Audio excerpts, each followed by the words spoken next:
Good morning, everybody. Representative Kluger, would you like to lead us in the pledge? I pledge allegiance to the flag of the United States of America and to the republic for which it stands, one nation, under God, indivisible, with liberty and justice for all. I'd like to recognize Representative Selig for a statement. Thank you so much, Madam Chair. I just want to acknowledge that tonight and begins and through tomorrow is Yom HaShoah, which is Holocaust Remembrance Day. And just as a member of the Holocaust and Genocide Education Commission, I think it's important that we recognize that it's better to have a world full of peace and kindness than a world where people are harmed. Thank you very much. We will open the hearing on, on proposed non-germane amendment 2026-1351H to SB 429 FNA relative to the placement of trauma kits in public schools and making an appropriation therefore. This amendment would require the placement of trauma kits in public schools and makes an appropriation to a fund established to fund the placement. This amendment would add additional exemptions to the Parental Bill of Rights in education concerning parental written consent prior to the creation of student audio or visual recordings. And I recognize Representative Balboni to introduce the amendment. Thank you, Madam Chair and fellow members of the House Education and Policy Committee. For the record, I'm Peggy Balboni, representing the towns of Greenland, Northampton, and Rye, and I'm a co-sponsor of this amendment, which would add video and voice recordings as part of the regular instructional coursework required by the schools to a list of exemptions for written parental consent. Last year, the Parental Bill of Rights, RSA 189B4, was signed into law. Section 1P requires parental consent for video or voice recording with limited exceptions. This essentially changed what was an opt-out system into an opt-in. In December of 2025, the New Hampshire Department of Education issued a technical advisory interpreting the Parental Bill of Rights to require written consent for virtually all student recordings. The advisory explicitly identified this as creating operational problems for routine school activities, including theater, drama, and performing arts, music and band recordings, speech and debate, career and technical education recordings used for skill demonstration, project documentation, or evaluative feedback, and general classroom activities where teachers record student work for instructional reflection or assessment. The advisory warned that these changes would have broad operational and instructional impacts, and that districts should undertake an immediate review of their policies and procedures. Many school districts reacted to this advisory by abruptly stopping all video and audio taping of students, which led to a major public outcry. In reaction, the Senate tacked on a non-germane amendment to HB 266, which was signed into law on March 3, 2026, that created exemptions for standardized testing, these are required assessments, sports, concerts, plays, graduation ceremonies, and school-sponsored events that are open to the general public. Commissioner Davis then rescinded the December technical advisory. However, the law as currently written still requires parental consent before recording a student for any other curricular purpose. Representative Bridle and I were contacted by a student at Winnicott High School who is enrolled in one of the school's English elective courses, Broadcast Television, WHTV, which produces regular news programming. He told us that obtaining written consent prior to any student recording is extremely difficult and interferes with the student's ability to complete assignments in this class. He asked us if there was anything we could do to help. I have confirmed with Dr. Green at the Department of Education that written parental consent is required prior to student participation in any instructional activity or assessment that involves voice or video recording. This has created an obstacle for student learning, not just in journalism and media production courses, but also foreign language classes, public speaking, and other CTE courses where voice and videotaping are essential and have been used on a regular basis. I believe that the intent of the law was not to create obstacles to impede student learning opportunities, and hope that you will support this amendment to restore the use of voice and video recordings for student instructional purposes. Thank you, and I'm happy to take any questions. Thank you. Are there any questions? Representative Selig? Thank you so much, and thank you for taking my question. So to clarify, the way that the bill exists now, students in the student journalism classes, such as the one you mentioned, or in a foreign language class, cannot use videotape without violating what's going on, and this would help remedy that. That's correct.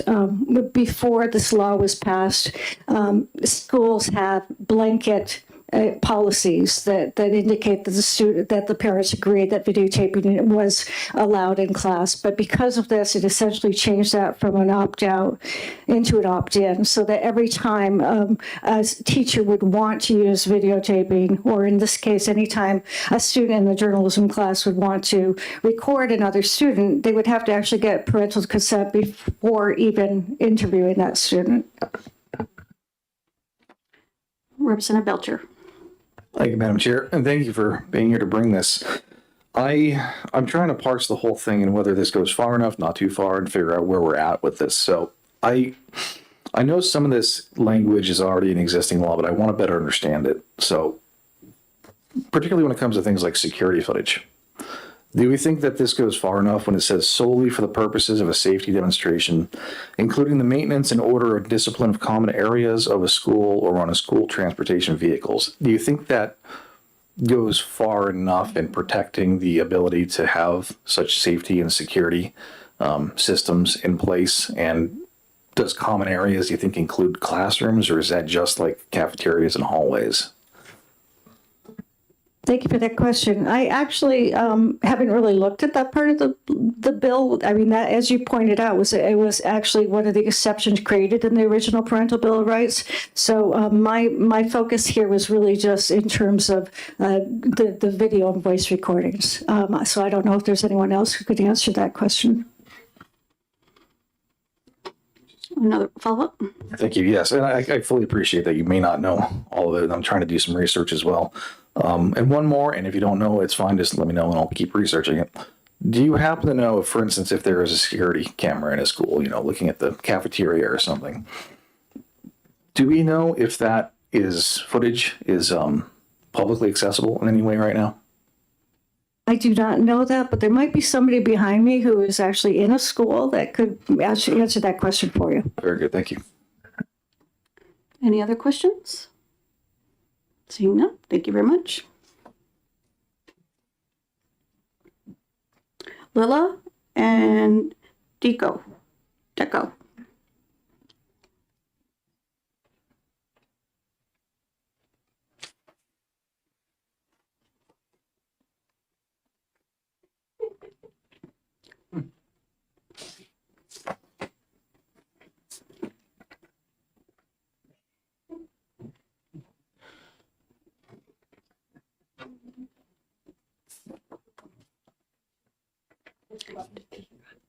There you go.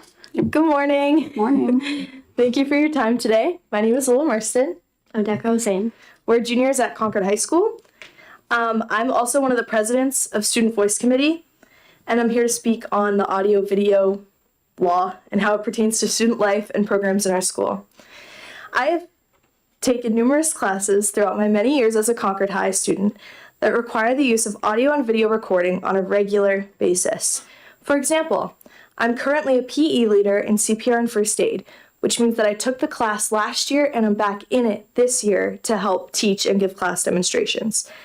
I have seen firsthand how the change in curriculum involving video recordings has impacted the class. CPR class teaches many skills that require specific technique, and being able to record ourselves performing it and watch ourselves back to self-evaluate helped us effectively see what we needed to improve on to perfect these skills. This year, some students have struggled, and I believe that being able to watch a video of themselves would greatly help them. Recording can be used as a resource all throughout the semester in CPR and first aid, so having to obtain parent consent every single time that we do an assessment is not reasonable. There's also no guarantee that everyone in a 30-person class would fill theirs out on time, which leaves students feeling left out or eliminates the possibility of being able to improve through watching the video. Another point to consider is the effect on performing arts. I've been involved with performing arts for 6 years. In those 6 years, I've learned many things through audio and video recording. With the use of audio recording, we are able to receive personalized feedback and advice that improves our skills like rhythm, pitch accuracy, and sight reading. I am in a 150-person choir, so it is extremely helpful to have feedback on my skills versus our skills as a group because everyone's in a different place. For my choir teacher to meet with everybody individually, it would likely take a full class, and there's no guarantee that she would get through everyone even in that full class. So being able to have those personalized experiences grows relationships, but also like it provides the students with their own feedback versus a quick minute session with every single person in that class. I've used audio and video recording in my performing arts classes since elementary school, and I still carry a lot of that feedback to this day. It is through these small things like recording and watching myself back and getting personalized feedback that have helped me grow as a student.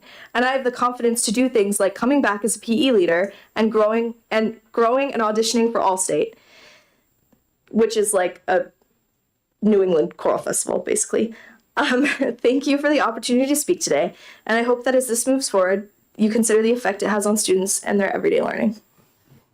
I just like to add, like Lila said, having every student's families opt into having permission for the audio and video restrictions. That's just not accessible with a public school. With students, we have a whole program, ELL, for English language learners. Some people's families just simply do not speak English, and it's hard to maintain a school community when certain kids can't do certain things. And where does that leave full classes like chorus when there are only a handful of students who can't do something? Do we rewrite the whole summative or the whole formative assessment, whatever, because certain kids can't do it? This applies to many classes like choir, like public speaking, like yoga, like CPR. Almost every single class has some sort of aspect that has like video requirements. Some classes have podcasts, which are meant to be fun and bring classes together and students together, but this simply isn't accessible when we have students' parents who aren't checking their emails, don't speak English. So just having students' families need to opt in rather than opt out is just kind of inaccessible for mainly all the students. And I found it hard in my classes, just like Lila said, to have like independent assessments with seeing my progression through video when I can't do that right now, and having to kind of just self-assess rather than do a video. That's just what I've seen, how I've struggled with it. But thank you. Thank you very much. Are there any questions? Representative Damon. Thank you, Madam Chair. Thank you both for being here and representing your peers so well. I wanted to ask, when you were still able to do video and audio recordings, were there times that when you reviewed them, you perceived yourself differently than what you thought without the recording? Oh yeah. in CPR last year, I was frustrated because I was getting bad grades on some of the skills, and I was like, why am I not nailing this? And then I watched it back and I was like, oh, that's why. Same applies for choir. Yeah. So I expected that response, having had similar experiences, that we think we present a certain way, and maybe that's not actually how we're coming across or what we're doing. So I think it validates the importance of this. Good luck with Allstate. Thank you. Any other questions? Sure. Seeing none, thank you very much for coming back. Thank you.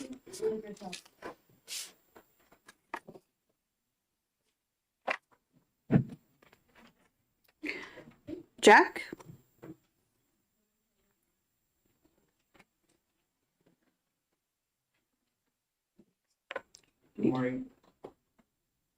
Good Good morning, ladies and gentlemen. I'd firstly like to thank my state reps, Mike Edgar, Nick Bridle, Chris Munns, and Peggy Balboni for meeting with me in person to draft this amendment and addressing my concerns so swiftly.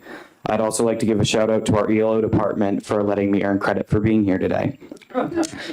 My name is Jack Hafey. I'm a sophomore at Winnacunnet High School in Hampton. I'm here, for the record, I'm here voicing my support for Amendment 2026-13551H to Senate Bill 429-FN-A. This law is currently creating hurdles for our news program and many others like it across the state. It undermines and hinders our ability to function properly. For example, anytime I want to record an interview with a fellow student, I have to send them home with a permission slip for that specific instance of recording and have them return it before the interview takes place. For recording necessary parts of our news stories, such as man on the street interviews or B-roll, it's impossible to get permission slips signed for students who we do not know will be in the video before the time of the recording. I understand that the original purpose of this legislation was to protect the rights of parents, guardians, and students, and I would like to address those concerned with this amendment today. To start, all of our interviews were voluntary in the first place. Students were never forced into giving their opinions to WHTV or other information. It was always voluntary. Next, I'll address the possible concerns of parents and guardians. Though I cannot speak to other schools, prior to passing this legislation, Hampton schools had opt-out policies for students and parents who did not wish to be recorded.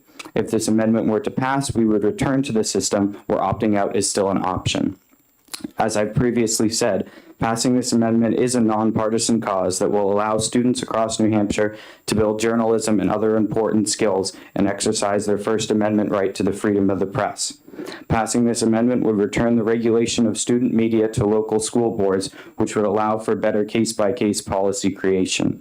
For the reasons stated, I hope you consider your support for this amendment. Thank you.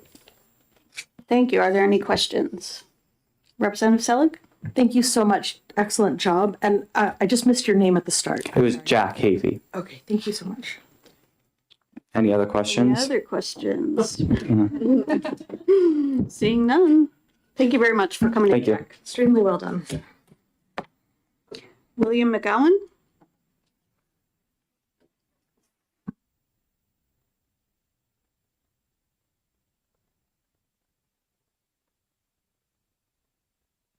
Could you just hit the button so that we could hear? Yep, there you go. Good morning, Bill McGowan. Also the principal of Winnacunnet High School. I'm here to support this bill and also support the students. Clearly, this has impacted the students more than the administration or the teachers as far as how they can conduct their business throughout the school day. You heard from Jack as far as how it has limited what he can accomplish with broadcast TV and journalism. It has also impacted our teachers in more languages when they record students for language. Also, just the video recordings. I used to coach. Sometimes we take videos of our athletes, show it to them so they can see what happens and they can improve. So throughout the building, we have used video recordings, audio recordings for assessments, for curriculum, and this clearly impacts what the students can demonstrate and show to us. Thank you. Any questions? Representative Freeman? Thank you, Madam Chair. Thank you for taking my question and coming in front of us. I'm very curious, what was your policy around videotaping before the parental rights bill was codified into law? Basically, it was an opt-out, so all students can opt out. And if there's a student, whether it was being recorded by a student for WHTV or even in the classroom, there would be alternative assessments. I mean, they could always say no, and there'd be alternative assessments. Follow-up? Follow-up? And what would the policy have been if it was something that was going to be shown to the public, such as a graduation or a school event, where it might be aired on maybe a public access station? What was the policy around that, sir? So anything that we presented in the public, there was no policy. It was open to the public to record. Thank you. Representative Murray? Thank you, Madam Chair. Thank you for taking my question.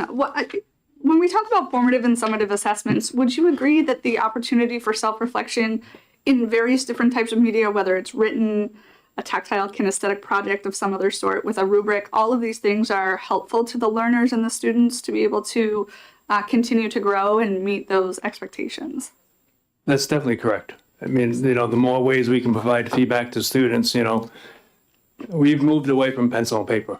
So it's, the daily activities and how can they integrate what they see, integrate technology into what they do. Thank you. Any other questions? Representative Selig? Thank you so much. Would you just share maybe one example of how in a foreign language class the video is used? Well, it's not so much the video, it's more audio as far as the audio recording. So if there's a speaking assessment, they would record it by audio. So from a video standpoint, probably not so much from video, but clearly the audio recordings. Follow-up? And so if the student would make an audio for the teacher to assess, is that, I'm just trying to get a Correct, yeah, better. yeah. Okay, thank you. Any other questions? Representative Woodcock? Thank you. Good morning, Principal. I just want to compliment you and your school. Over this session, we've had multiple students off and on from Winnicott, and they've been terrific. And I appreciate the fact as a former principal to see how well you've done and that you're here today. I love the ability to do that. Thank you. And thank you. Any other questions? Seeing none? Did you want me to answer the question as far as how long things are? Sure. Please, yeah. So anything, we do have security cameras throughout the building. We probably have close to 150, both indoor and outdoor. The recordings are saved from anywhere from 7 to 30 days. They are typically only used if we need to check something or if there's an incident that occurred, and they are not accessible by the public at all. Okay. Any other questions? Seeing none? Thank you very much. Thank you.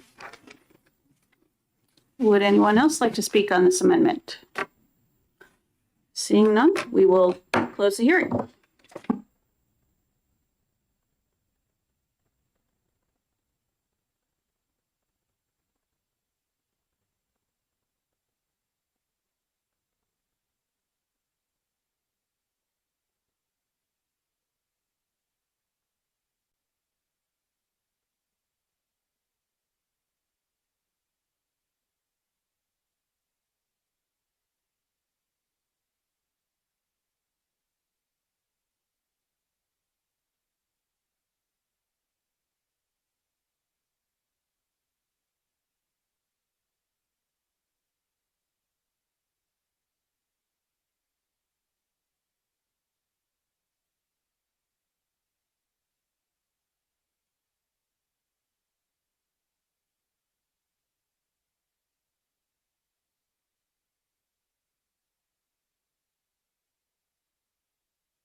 Madam Chair, will we get a side by side at some point?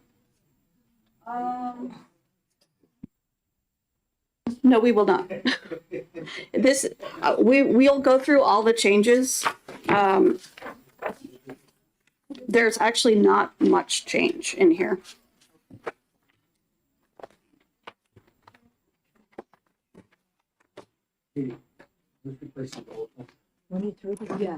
Yeah. Yes, so it's essentially the amendment that Senator Lang brought. All my notes are really tell us, it's just like you have a final exam. Yeah. You either pass or fail. Yeah. Hopefully doing well. Quick question.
We will open the work session on SB 101 FN. Seeing that most of the questions seem to be around special ed, I've asked Rebecca Fredette from the department to come and answer some of those questions. So I think that that's how we will start. And then after we're done with that, we can go through section by section and discuss what the changes are.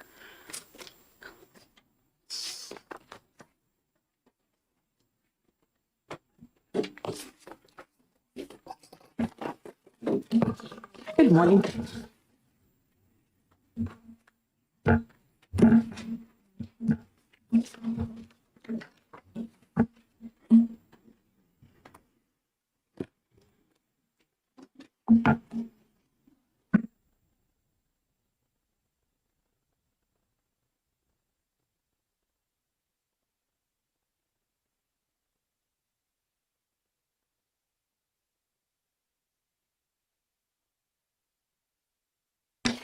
Okay, I think I will start with the first question. One of the things that came up was how 504s would be handled if a student were to transfer to another school in another district. Thank you for the question. For the record, I'm Rebecca Fredette. I'm the State Director of Special Education at the Department of Ed. Currently, that responsibility would fall to the school district that they enroll in. So that is not something that, the only thing that IDEA covers is IDEA itself. It does not cover 504. So for IDEA, they would not be the district of residence. For 504s, they become the district that's responsible because it's about access. It's about accessing your education. It's about providing accommodations. So that facility where they're at becomes responsible for the 504. So would that essentially transfer with them to the new school, or do they need to get a new 504 from the new school? It most likely would transfer, and then they would have a meeting to determine if there were different things they needed to provide based on being in a new location. Okay, that makes sense. Representative Murray. Thank you, Madam Chair, and thank you for taking my question. I have one specifically around the conversation. We heard a little bit of testimony about a preference of language around the district of liability versus resident district, or do you have thoughts about whether or not that should be consistently used throughout, or is that specific to just certain conversations within the bill? It relates to, thank you for the question. It relates to different pieces. So when we speak about district of residence, it relates specifically to IDA and our language in 186 C13, I think, related to who the district of residence is. And then the district of liability relates back to the financial pieces for funding from the state. So they both are not the same and they're used differently. So you would need to use different language. Representative Cornell. So if of the 504 plan requires accommodations that are things that must be changed in a building. So if a student changed schools and they had to be in an environment that required an air conditioner, the school that they transferred to, and I'm confused about resident school and new school, would have to provide an air conditioned environment for them. Thank you for the question. Yes, they would, because 504s are again about accessibility and accessing the building, and it's an ADA accommodation, Americans with Disabilities Act, and so it's separate from IDEA. And then it's the same way with charter schools. Currently, charter schools are responsible for 504s when a student moves to their building and becomes a student there. So it would be the responsibility of the district that has taken that student in to provide them with the 504. Follow? Can a charter school refuse admittance to a student? I would not want to answer a question on charter schools regarding admittance. I apologize. I do not believe that they can, but I'm not as familiar with the charter school laws and rules. Thank you. Yeah. Not true. We can't. Representative Selig. Thank you. So just to follow up on, for example, the example of the air conditioner or if ramps needed to be built in order to accommodate a student with mobility issues, or if large print books needed to be purchased, right? Or some other adaptive material based on a 504 rather than an IEP. Who's ultimately then responsible to cover all of those costs, and how does that play out between the districts based on this? For a 504, the district that takes that child as a student is responsible for all of the aspects of the 504 plan. Okay, and if the same child had, may I follow up? I'm sorry. Yes. Thank you. If the same child has an IEP because of their disability, who is then responsible for all of those costs based on the way this is written? Based on the way this is, so based on our formula in RSA 186C13, all expenses for that IEP are the cost of the resident district. So, and hopefully the ramps and all of those pieces are already taken care of as part of their compliance with ADA. But if there are specific things to that child that need to be taken care of, it would be covered by the resident district per our RSA. Sure. Okay, thank you. So if, Billy Bob Sue, who has multiple disabilities and has an IEP, chooses open enrollment to go from Selig District to Woodcock District, which is a smaller district with, smaller class sizes, and they need to reconfigure the classroom to accommodate this child who has an IEP, and provide additional, like a one-on-one paraprofessional. Our district would still be responsible for paying their district, but then where some of that money comes from state and federal grants, which district gets that money? Thank you for the question. All of our funding would go to the Selig district, as you referenced. So the district of residents would still be responsible. We provide all of our IDA funds to that district of residents. When you apply for special education aid, court-ordered placements, episodes of treatment, it's all through that resident district. So any of the funds we provide would be provided that way. Thank you. Representative Murray. Thank you, Madam Chair. And thank you for taking my question as well. I did look at both the amendment to SB 101 and then, which was 1451, and then the original amendment, which was 1271S. So from both chambers. I am curious to know whether or not, with regard to the ability of a pupil to and their family to apply to multiple schools during the open enrollment process, if we are getting into territory where there might be, I think it was referenced in testimony, a quote disclosure trap of some sort, or a loop, like a feedback loop, where folks are dancing around whether or not they disclose certain needs ahead of that process during the application, or to determine whether or not a learning community is a good fit for that pupil. Do you have any thoughts about how that would unfold in both of these circumstances?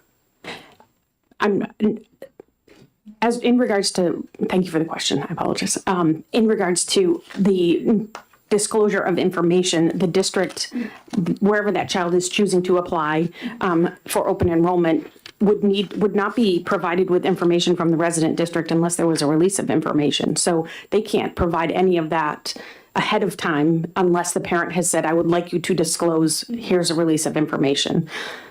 May I follow up? Yep.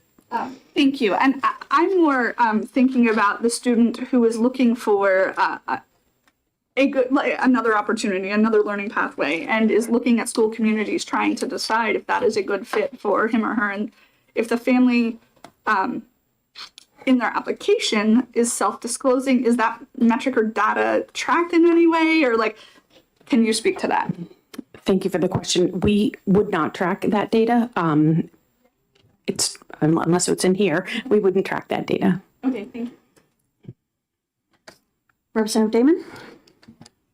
Thank you, and thank you for taking my question. It's actually a follow-up to my colleague's inquiry. Would a receiving district be allowed to require a family to give permission to the potentially sending district to share that information? Thank you for the question. That goes outside of the purview of special education, and that falls into the realm of how you're presenting this bill and what you're putting within this bill. If they were making that decision, if they were asking for it so they could make a decision as to whether they could be accepted into the school, I would say that they should not be doing that. You shouldn't be making the decision on whether they have a disability or not. But I don't have any language in my language that says that they should be disclosing or should not be disclosing. Representative Woodcock. And just a question for the chair first. Is anything open for discussion or are you going through it? Any questions? I don't want to jump if you have a schedule, Kristen. No, I don't. Okay. We can, I just wanted to, while we have Rebecca here to that's ask fine. the questions, I don't want her to sit through the entire discussion. Okay, thank you. The calendar's clear. Unless you want to. Good morning. Thank you for being here. I'd like to jump to the discussion of transportation, which was took a considerable amount of time at the initial meeting. If a youngster is on a special ed, an IEP, and the IEP provides bus transportation from their home to wherever they're going to school, and this youngster now moves into the open enrollment sectum and goes to another school. At the time we initially got this bill, the determination was that the transportation was not going to be provided because it's already been provided in the IEP. And I'm reading it here again. I don't know if you have a copy of the amendment in front of you. I'm on page 3, Becky, 21 through 27. The one we got this morning. Okay. What number is it? Because there's The Page 2, did you 1451-8. say? There's a 1451-8. Page which? Is that the right one? 1451H, yep. Yeah, okay, thank you. I'm on page 3, Okay. line 23 through 27. Okay? You with me? Yep. Okay, now we're all on the same page. Thank you. So we have so many papers. This was the last hearing. Yeah. So going back to the question. The question is, what happens? The initial IEP from my school required transportation for a youngster to go to my school. Now they're going to her school. What happens with the transportation requirement? Because under this, it says there's no transportation required. It does say that unless otherwise determined by an IEP or Section 504 plan. And if the IEP team determined that in order to access their education, they needed specialized transportation, that would carry over to the district that the child is now attending. And your school district, in this example, would still be responsible for that transportation. Okay, so that's a change. Okay, so the costs associated with the transportation, may I follow? Thank you. So the costs associated with the transportation of the youngster from my school district to her school district would be responsibility by my school district because I did the IEP and we're sending the school. Yes, if the IEP team determined that the child needed specialized transportation, it's not a blanket. Right, okay, right. All students with an IEP receive transportation. Okay. So thank you. On a similar context then, so any costs that are associated with the IEP, including transportation if it's deemed necessary, if it's deemed necessary by my sending school, not by her receiving school, right? Okay. So any costs that is deemed necessary by the student's current IEP would still be the responsibility of the sending school, irrespective of where the new school is. So if I was sending my youngster from Berlin, I live in Berlin, and she lives in, what's a good school? Portsmouth. Peggy School, Winnicott, okay, to Winnicott. That transportation would be across the state, on a daily basis would be my responsibility. Yes. Thank you. Thank you, Madam Chair. Representative Murray? Thank you, Madam Chair. Switching verbiage to, I think what we're talking about now is district of liability, because I'm going to talk about the funding mechanisms in both of the, especially with respect to 1451, as it relates to IEPs.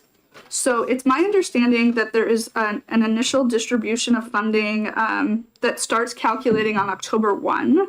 So what happens with things that are with schools that start before October 1? Is that just those a month and a half ish? Like, is that not calculated into the conversation, or how does that work? Thank you for the question. Are you speaking to IDEA funding? Or, okay. For IDEA funding, they use the numbers from the previous October 1st. So for our numbers this year, they would use the numbers that we provided to them on October 1st of 2025. So it's a static number. We don't keep a rolling count. Unlike in DEER with Mark and Brian, they keep a rolling number for special education. We keep a static number of the October 1st count. And then if I can Thank you, Madam Chair. And then with regard to, I think, Representative Woodcock's point with districts of liability and the IEP process, if a student is in perhaps the North Country in Coas County and then ends up somehow on the coast near Winnicott, which district is actually the place where the IEP team would meet? Would that be the district of liability and the receiving district where a student and their family might travel to receive the IEP evaluation? Or how does the then new district, which they have chosen, participate in that conversation? Thank you for the question. I would hope that it works similarly to how we do charter schools right now, where the district of residence goes to the charter school and provides and works. Either the charter school runs the meeting or the district of residence runs the meeting, and they have that meeting there. Some of them are virtual meetings, and some of them are in-person meetings, but I would hope that they would cooperate to figure out what's the best place for that. As the teachers that work with the students are in the district where the child has chosen to go to school, I would hope that they would do there, because you have access to all of the teachers who are working with the students. Representative Woodcock? Oh, I'm sorry, Melissa. Representative Litchfield? Thank you, Madam Chair. Madam Chair, may I ask, I have an original question, please, for the department, but also when Representative Woodcock was speaking, it brought up another question for me that I think might be directed to you, if that's... Sure. Okay. So I just want to understand, when we're talking about the transportation for special education, my perception when Senator Lang presented it, my perception was that if the parents were to change districts, that it would be their responsibility for the transportation. And I feel as though what I'm hearing now is it's not, it's the, and I don't want to say it's the resident district's responsibility. Is that a change, or did I, with this amendment, or did I misinterpret in the first place? No, there is no change for that in the amendment. So you're talking about if a child has an IEP, the transportation. Yes. There is no change in the amendment for that. I had thought they said, oh, may I? Go ahead. I had thought that the senator had originally said that it's the parent's responsibility. And then I feel as though during this exchange, is that how you understood, may I, with Representative Woodcock, is that how you understood it, that now we're saying it's actually the resident district's responsibility? Or am I misunderstanding? I interpreted that's information as, if I am the sending school, I am responsible for the transportation, if it's in the IEP. Okay. Is that how I get? Yeah. That's what you're saying. Yes, and it's on page 3, line 24 and 25. I agree. I just thought I heard something different. There is a change. Your question, the chair is wrong. You're absolutely correct. Yeah. That's exactly opposite of what was said at the initial hearing. We may have misinterpreted, or Senator Lang may have misinterpreted at the initial hearing, or a sidekick while we were with him. But this is exactly what it is. Yeah, thank you. Okay. Yeah, and there actually is a change in the amendment to reflect, what you're saying. Yes. Yep. There's a change. Okay. Yes. Yeah, so we added amendment is unless different. otherwise determined by an IEP or section 504 plan. Yep. Okay, thank you, thank you. Madam Chair, may I follow up on that and then ask my original question, please? Yes. So I'd like to state this to the Department of Education. I do understand, in light of this change, I understand what the representative is saying about a parent or sending, excuse me, because we've changed the lingo, the resident district paying for the student to be sent from Berlin to Portsmouth. But in your experience, realistically speaking, would a parent send their child from Berlin to Portsmouth and back from Portsmouth to Berlin on a daily basis for their education? Thank you for the question. I'm not familiar with anybody who goes that far away from home, but they do. There are some that go to districts, to charter schools that are farther away than you would typically expect. Thank you. Okay, and then the original, okay.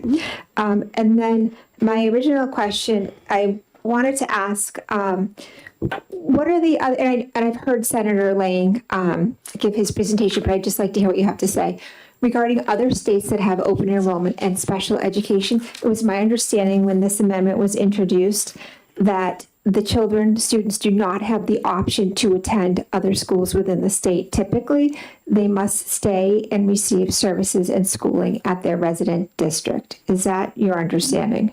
Thank you for the question. There are many models for open enrollment in other states, and typically, just to clarify, we have been deemed the unicorn of how we fund our special education students. And so we do it very differently than other states. In most other states, when a student goes to a charter school or an open enrollment school, that district becomes a district of liability, responsibility, then they become the LEA for that student and they provide the special education to that student.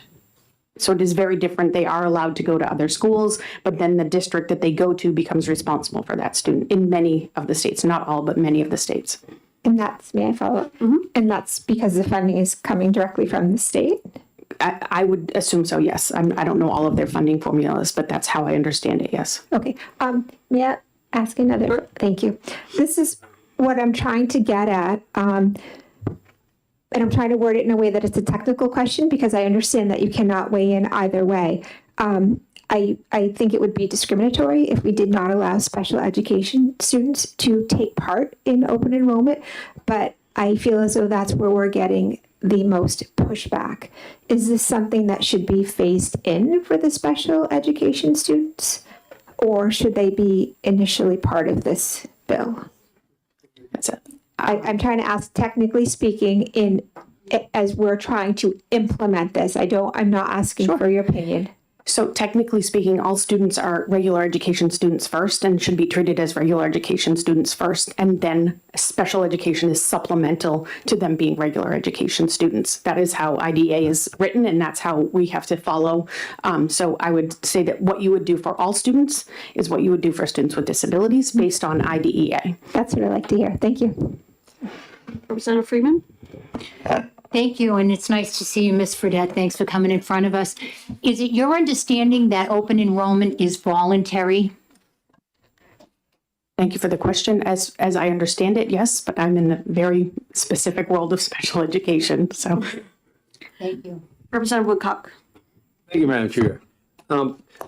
Just to go back to Representative Litchfield's point, when I lived in a different state, we had people drive 2 hours to go to the deaf school and the blind school, or schools for students who are deaf and students who are blind, or 3 hours each way every day.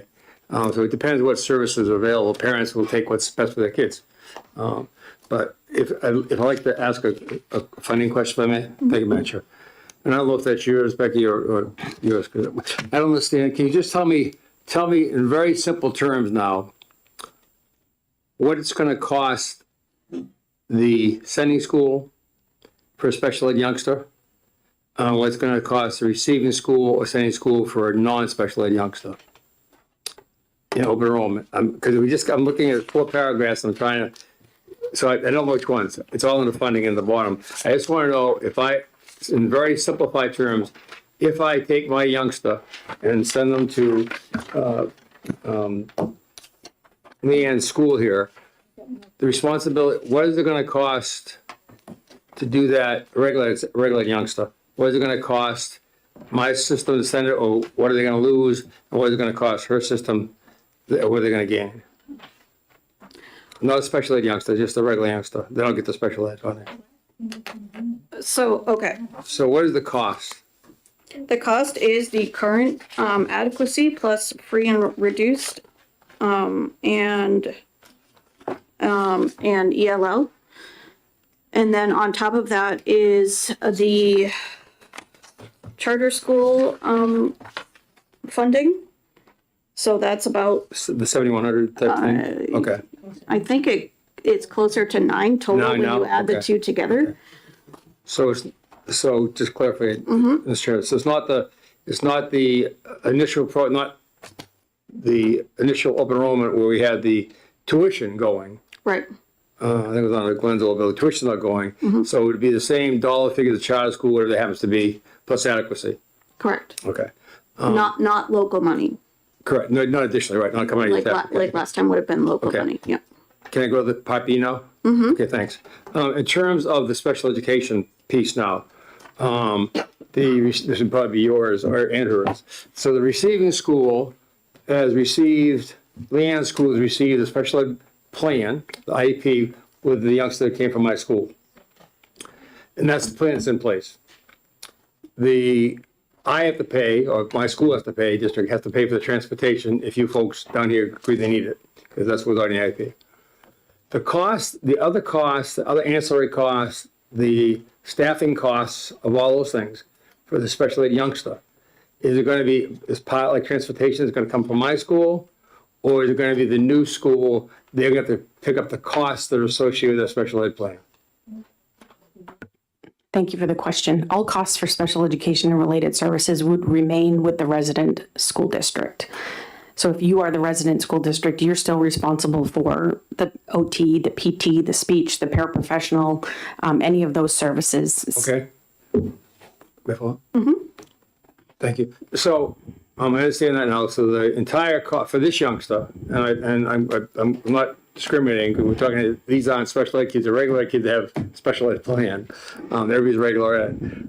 So these youngsters are going to be an additional cost to their local town because they've lost adequacy, and they're paying the transportation, and they're paying the OT and PT things additionally. So it's going to be a huge cost to the town that's basically sent there.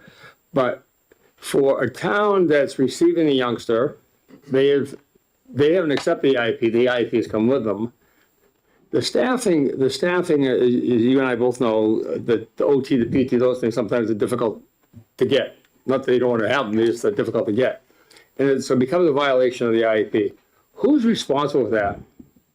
The town, my town, because we have the IEP and fund it, or the receiving town because they can't get staffing down in, what's her name? Oh, Peggy's neck of the woods.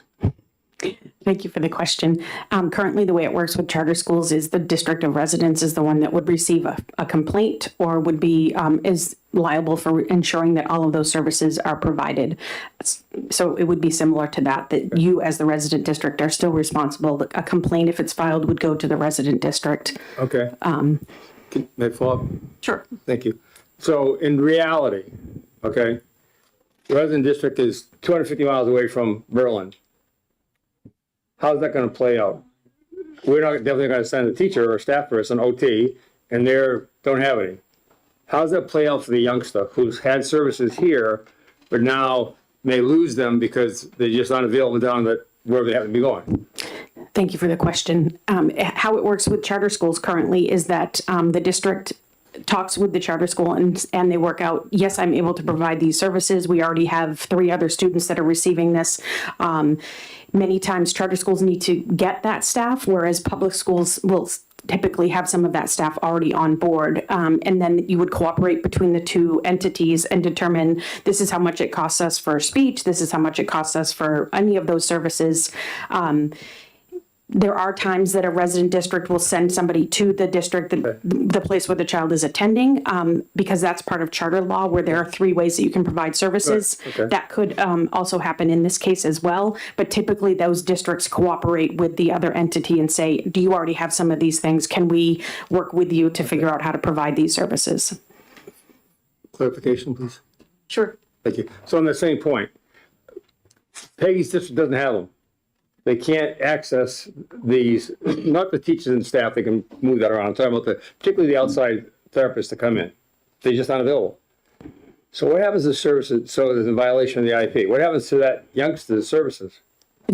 Thank you for the question. The district of responsibility would need to find somebody to provide those services at that location or send somebody to provide those services at that location. So reality, they wouldn't be getting them because we already demonstrated they can't find them. They can't tell. Okay. I would I had think one. that. I had one more, but I forgot it. Okay, well, we can get back Thanks. to you.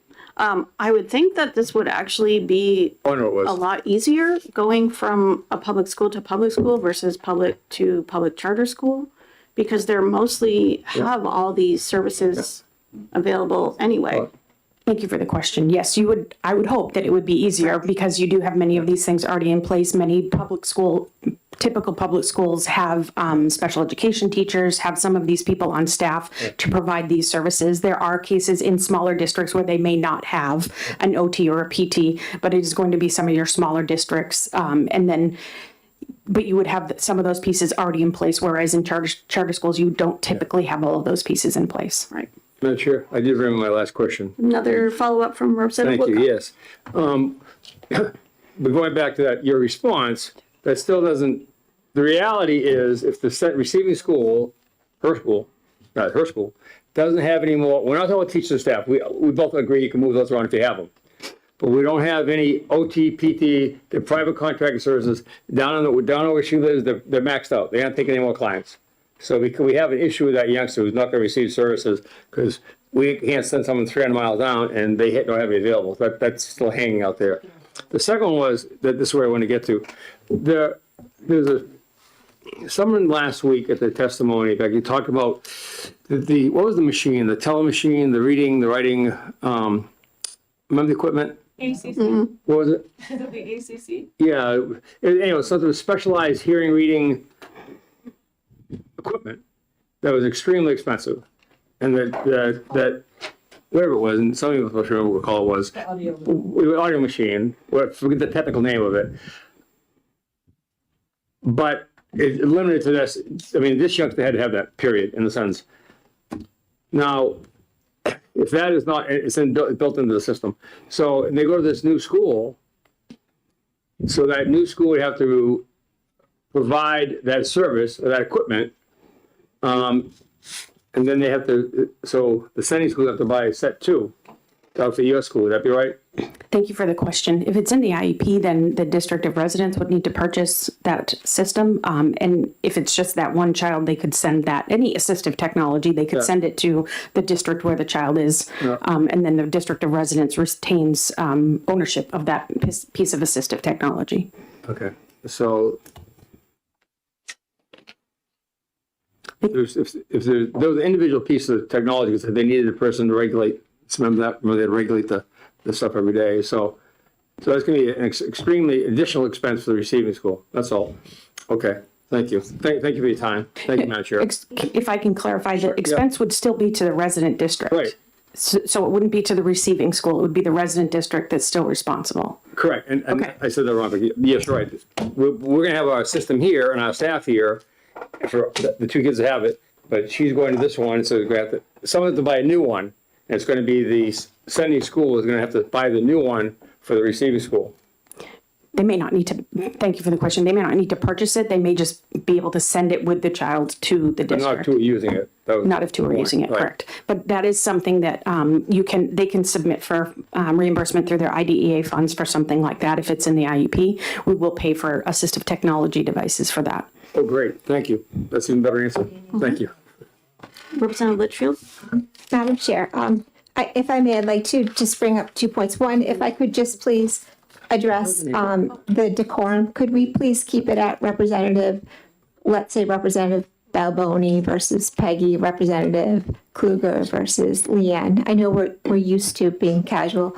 The other thing that I'd like to just say is I'm a little disappointed right now in the fact that I thought this was a work session to make this a better bill for all of the students in the state of New Hampshire. I don't understand why we're going round and round or putting DOE on the spot where we have a child that may travel 250 miles each way, but the receiving school cannot offer PT or OT, but the parent's still going to send their child there in a bus or whatever for hours every day just to now put a complaint in the resident district. Can we please get back to being productive and making this a better bill for all the students of New Hampshire?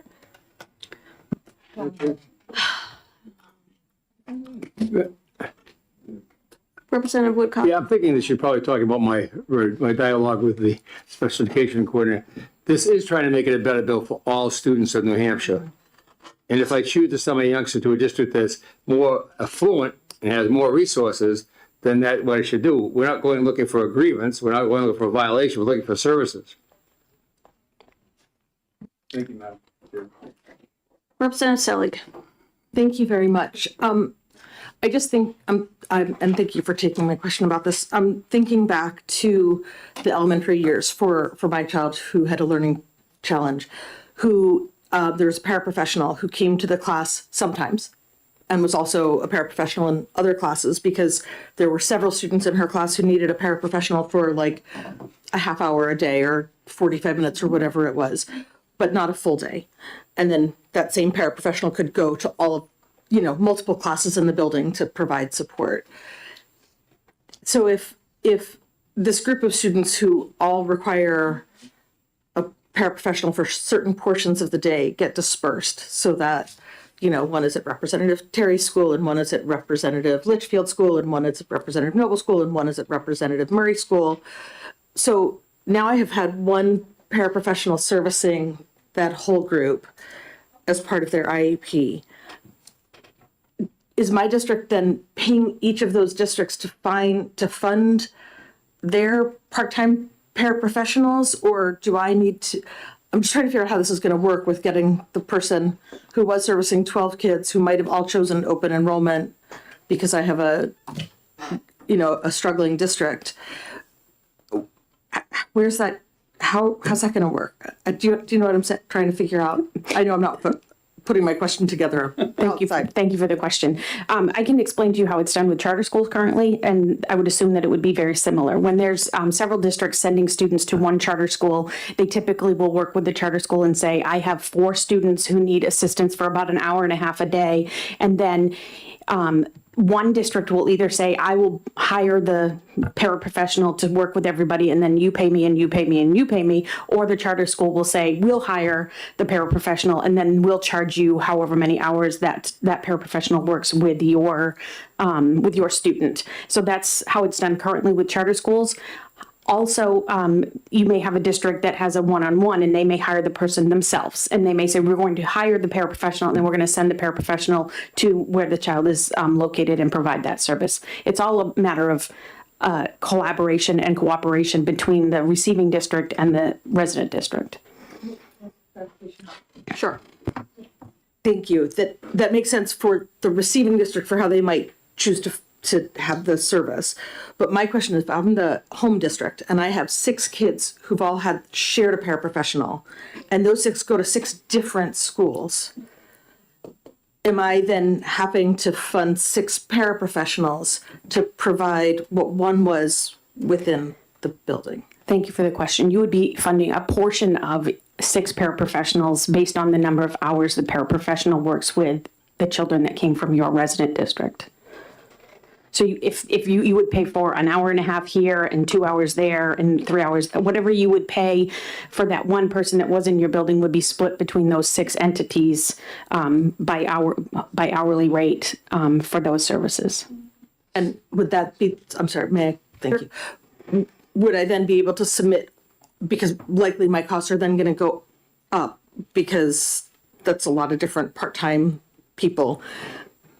Would I then be able to get reimbursed at 100% for all of that special ed need from the state and federal stuff, or am I going to just get a portion of that back and still have to fund it from my taxpayers? Thank you for the question. If I can just clarify, I would hope that they wouldn't have you hire 6 people individually all on your own. I would hope that each of those districts that you work with would be able to say, we're going to hire the paraprofessional and split it between these 6 districts. So you wouldn't be hiring somebody yourself. You would be collaborating with that district. And then if that service is in the IEP, you can use your IDA funds. You can submit for special education aid to pay for any of those costs, just like you would if the child were in your district and you were providing those services. So all of those costs are still eligible to be used for your IDA funds or to be special education aid. Thank you. So I understand that the goal is to work with the various districts, right?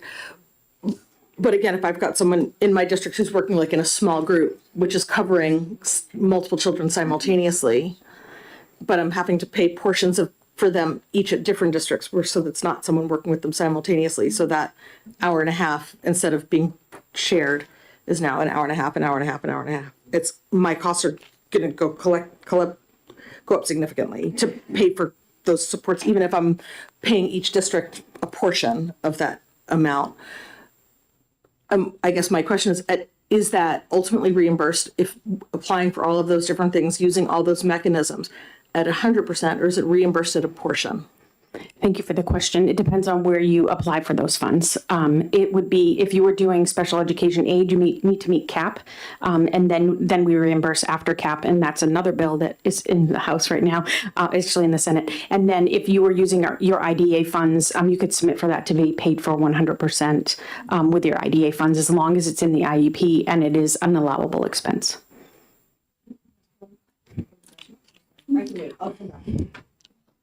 Representative Murray. Thank you for taking my question. I'm curious to know where we stand. It's my recollection that we were talking about the pool of service providers that we have for IEP services.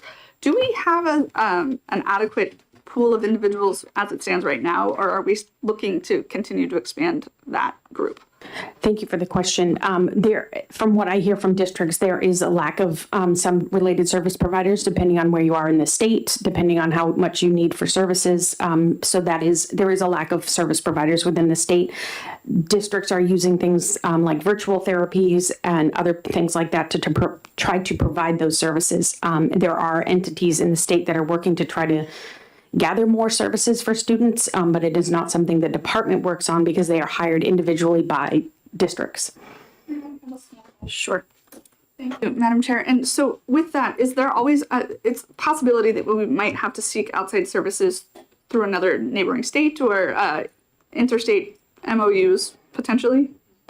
Thank you for the question. Yes, they could, as long as the person is certified in the state of New Hampshire or licensed in the state of New Hampshire for whatever role they're in, they can provide those services.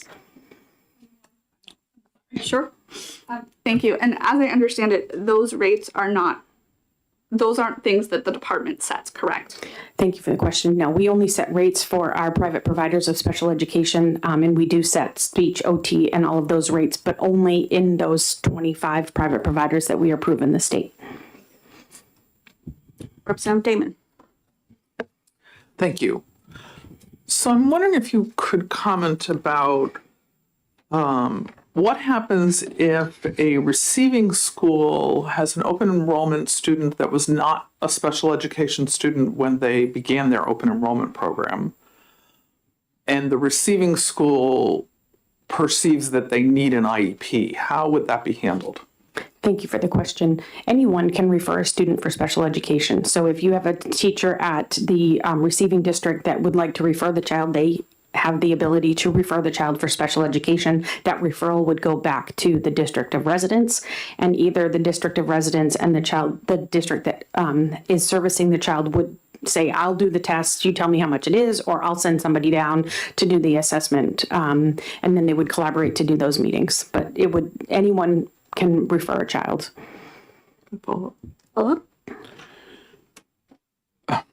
So I think that ties into your prior information that we're the unicorn in most states.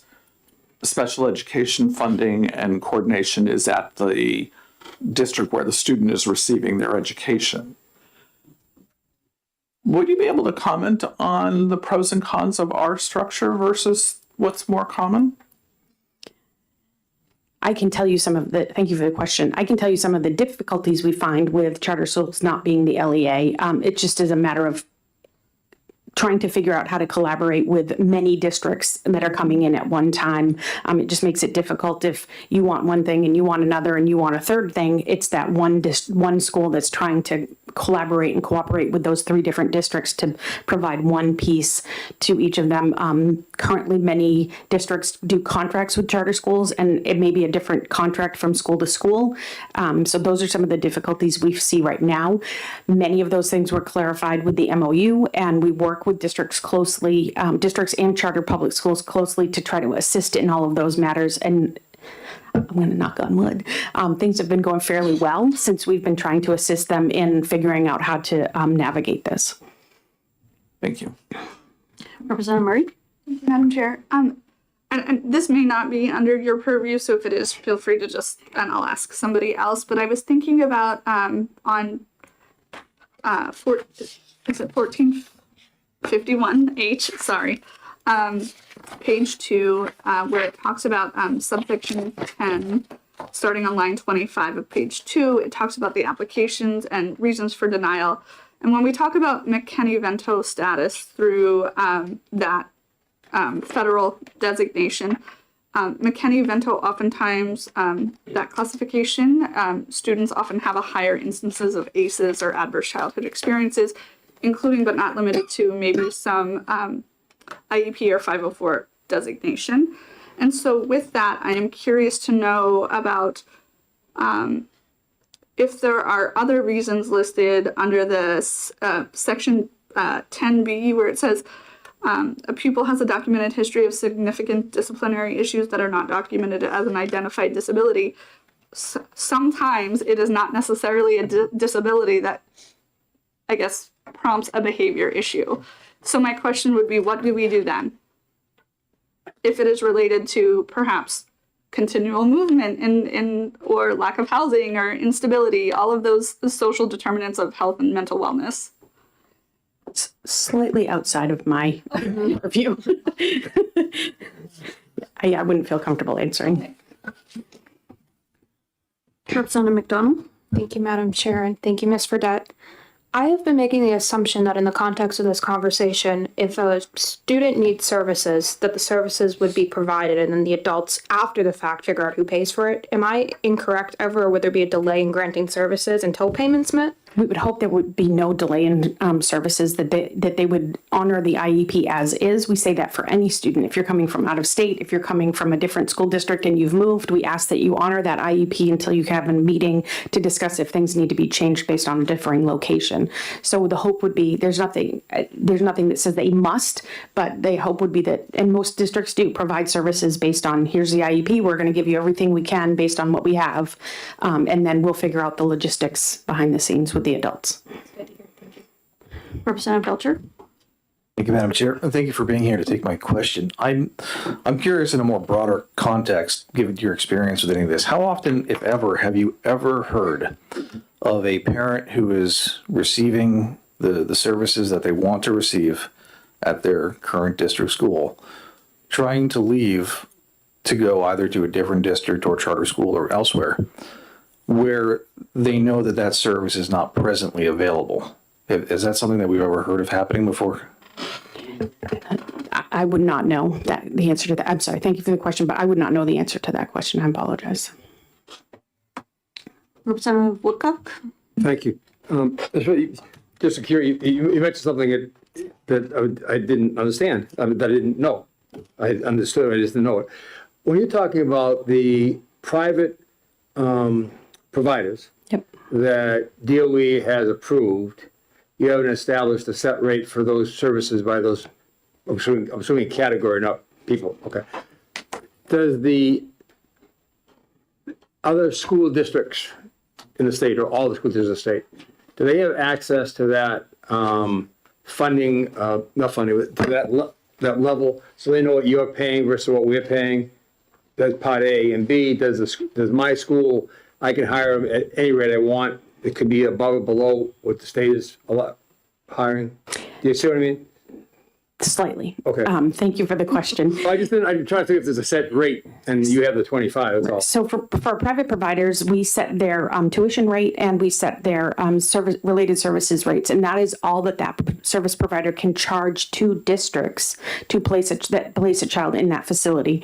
So if they place a child at Spalding Family Services, then we have set the rate for Spalding, and that's what Spalding charges to the district for the tuition. And then if they are provided with a paraprofessional, speech and language, OT, we have set those rates so that that's what Spalding charges to that district for those services.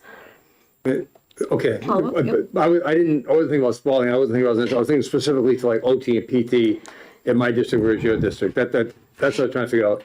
But you're saying the rate only for the schools that you're approved, but not for the around the state. No. Okay. So a local school could do whatever they wanted in terms of pay more, pay less.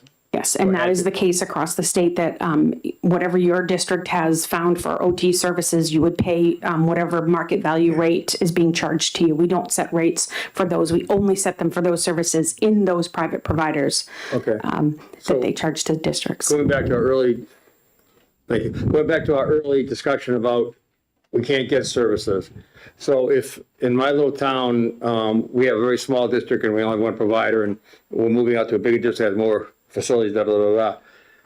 So Peggy's town could say, yeah, we can get that, we can get OT for you, PT for you, but this is the cost. It's exorbitant compared to what we're used to.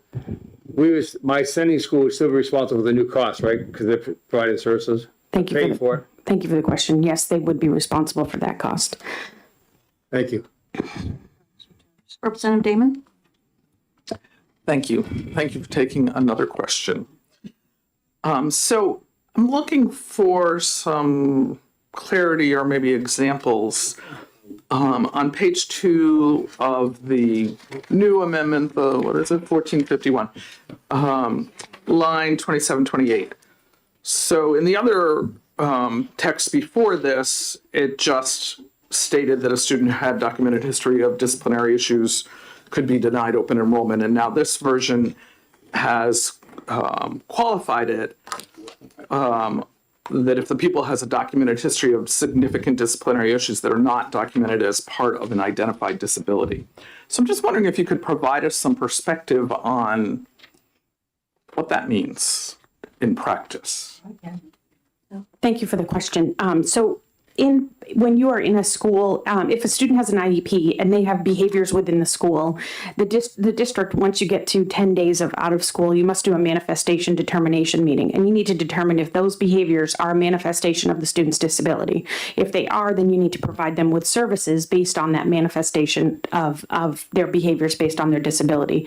If they have not determined that the behaviors are a manifestation, then it would, in this case, it would be reported as documented history of significant disciplinary issues. But if they have determined that it's part of their disability, that's why they're acting out, that's why they're having disciplinary issues, that's where it would fall into this. And the district is supposed to mitigate those services and provide them with supports to support those behaviors. So in that process, how frequently or not are the behavioral issues associated with the student's disability? I thank you for the question. I would not be able to answer that. I don't have documentation of that to be able to answer that. Can I have one more? Sure. So would I be understanding or interpreting this correctly that if a student whose family wanted them to proceed with open enrollment, and they have been identified with a disability in their current district, if they've had behavioral issues that were not attributed to their disability, then they could be prohibited, or rather denied, open enrollment? Thank you for the question. That's, from what I'm reading, that would be my assumption as well, yes. Thank you. Representative Freeman?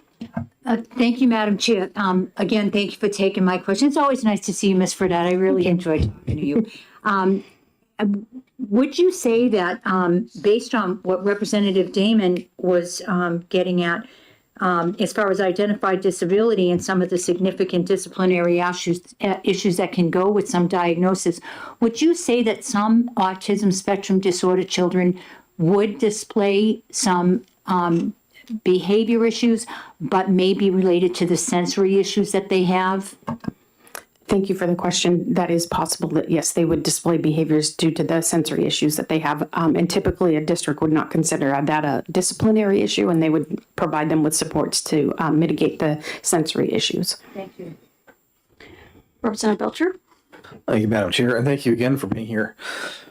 I want to return to the cost issue again because we've talked about whether or not it could cost districts more by sending out to a different district. They might not have as much control over the cost. Would it be possible that the cost could go up, but also could go down depending on things like economies of scale, the different rates of pay in different areas of the state and whatnot? Thank you for the question. I would be guessing, but I would say it could go either way. Thank you. And just to follow up on that, I seem to recall having done a fairly significant amount of work on a formula a couple years back that would limit local exposure to catastrophic costs for special education students. Can you tell me, is that in place? Is there currently a wall, a limit that would protect localities after which the state steps in and picks up costs? Thank you for the question. I think you're referring to special education aid, but I'm not positive. And any district that incurs costs over the average cost per 3.5 times the average cost per pupil would be allowed to submit for reimbursement from the state. Currently, there's no cap on that, but it can be prorated down to 80%. So if your costs are over right now it's around 70,000. If your costs are over around 70,000, then you can submit to us and ask for payment beyond that 70,000 up to, and then there's a formula after that would just take me too long to explain. Thank you. I vaguely recall because I think I created that one. Excuse me? I said thank you. I vaguely recall because I think I created that one. Thanks. Representative Murray? Thank you. Thank you for taking my question. So I think you had mentioned before there is another bill moving its way through that might change that funding mechanism, and so that would greatly change what a district is responsible for in the event of an annual cost of a student's IEP services. So I just wanted to put that out there. But in addition, I am curious to know whether or not this conversation of behavior and whether or not the academic record is either requested by and preliminarily before the student is accepted into the new district. Might this put things in a very tricky position with regard to Family Education Rights Privacy Act and what is shared and what isn't? Thank you for the question. I'm not familiar what the process would be for requesting the records for admission, so I wouldn't want to speak to that. I would go back to my earlier statement of if they have a release of information, then they could release all of the special education information. However, I'm not familiar with the enrollment requirements to move to a school of choice. Representative Selig? Thank you so much. I have two questions, one related, sort of peripherally related to each other. Part of it is where does the case manager fit in with all of this, thinking about, how they transition with children if their kids are at these different schools.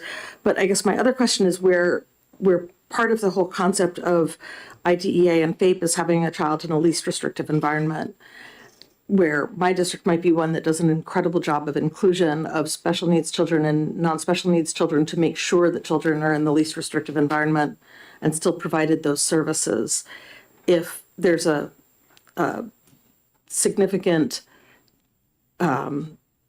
group of children who don't have learning disabilities who then leave the district, leaving primarily kids who have IEPs and 504s in the district, then that balance is lost. And so how does that play out? I'm trying to figure out how that's all going to work. And in terms of making sure that and just watch your foot. I think you're caught in a cable, and I don't want you to hurt yourself. Disconnect myself. But I'm thinking about, like if there's a number of parents like, oh, I don't want my kids to, I'm going to open enroll because I don't want my kids with a special ed kit, so I'm going to send them to this other district. But then we end up with a large group of kids who have special needs, but fewer kids without them. How do we manage that within the way this is all structured? Thank you for the question. Least restrictive environment is calculated based on whether the student is in a special education setting or in a regular education setting. So regardless of how many students with disabilities or without disabilities are in the regular education setting, it's based on what the IEP has stated. So if you're in a regular classroom, unless you get to more than 50%, you're still in the least restrictive environment based on the student's needs. So that's a static way that it's calculated. It looks at the student's IEP specifically, not at the building that the child is in. And it says if your services are listed as being in a regular education classroom, that is your least restrictive environment. I don't know if that answers your question. I think the scenario that you're painting is kind of extreme. And in the situation, if that were to ever happen where you have a mass exodus, what you're describing as being a problem is not the problem. There's a problem somewhere why parents are wanting to pull their kids. So that is the issue that needs to be addressed. Sure. I think there's a number of different challenges. There's people's perceptions around things. And I know that historically people have left certain districts because of perception around different economic levels and different ethnicity groups and other sorts of things. And some districts make a point of providing more services than some others. Our district people often move to because we provide a higher level of services than some of the other districts. But there are some people, unfortunately, who choose to view the world as a place where we should be discriminating or segregating against certain children. Madam Chair, I'm going to call up And we order. I believe this is assigning intent. I'm not assigning intent to anyone. My question is, if we start having a situation where there's more special ed kids than a blend, then are we losing the inclusivity and the structure? That's where I'm trying to understand is, are we losing that the way this is structured? It's part of why my concern is about rushing into something like this rather than studying all of the different implications. And I don't appreciate Representative Freeman accusing me of So in your scenario, they would be going to another public school that would also have special ed students. So I don't understand. I'm not wrapping my head around the scenario that you are painting. Representative Belcher. Thank you, Madam Chair. I just want to try to speak a little bit to the deeper issue I think that hasn't been brought to the surface yet in this conversation, which is if you consider that it is the government's job, including schools, to have a wholesome, totalizing responsibility of children, then it might make sense to step in and stand in the way of parents from doing the things that they want to do for their children. If that was the case. But if it's the case, rather, that parents have the responsibility of the wholesome and totalizing control and education and upbringing of their children, then it doesn't make much sense under any circumstances for the government to literally stand in their way and prevent them from trying to do the things that are best for their children, regardless of whatever else it might entail. So I think that's really the issue that's getting danced around. Does anybody else have questions for Ms. Fredette? Thank you. Representative Murray. Thank you, Madam Chair. Thank you, Ms. Fredette. On page 4 of 1451, there's a conversation starting on line 3, 2A, and it is also in the original amendment that we heard from Senator Lang. However, it talks about notwithstanding any provision herein, nothing in this statute shall relieve a district from providing at least one education option. And I'm curious to know what that at least one education option means by definition. I'm trying to understand, does that mean you must offer manifest hardship or a special education program or ELOs, or I'm not certain. Thank you for the question. As it does not relate to special education, I wouldn't feel comfortable answering that question. Okay, so Madam Chair, if I can. It's a question more for you. Since there isn't really a definition there, I don't know what it's directly referring to. I am trying to find where you are at. Oh, page 4. And it's line like 5.5. But it starts on line 4. Madam Chair, if it's helpful, I think I might answer that. Representative Damon. Thank you. So I don't think this is particular to special education students, although they would certainly be included in it.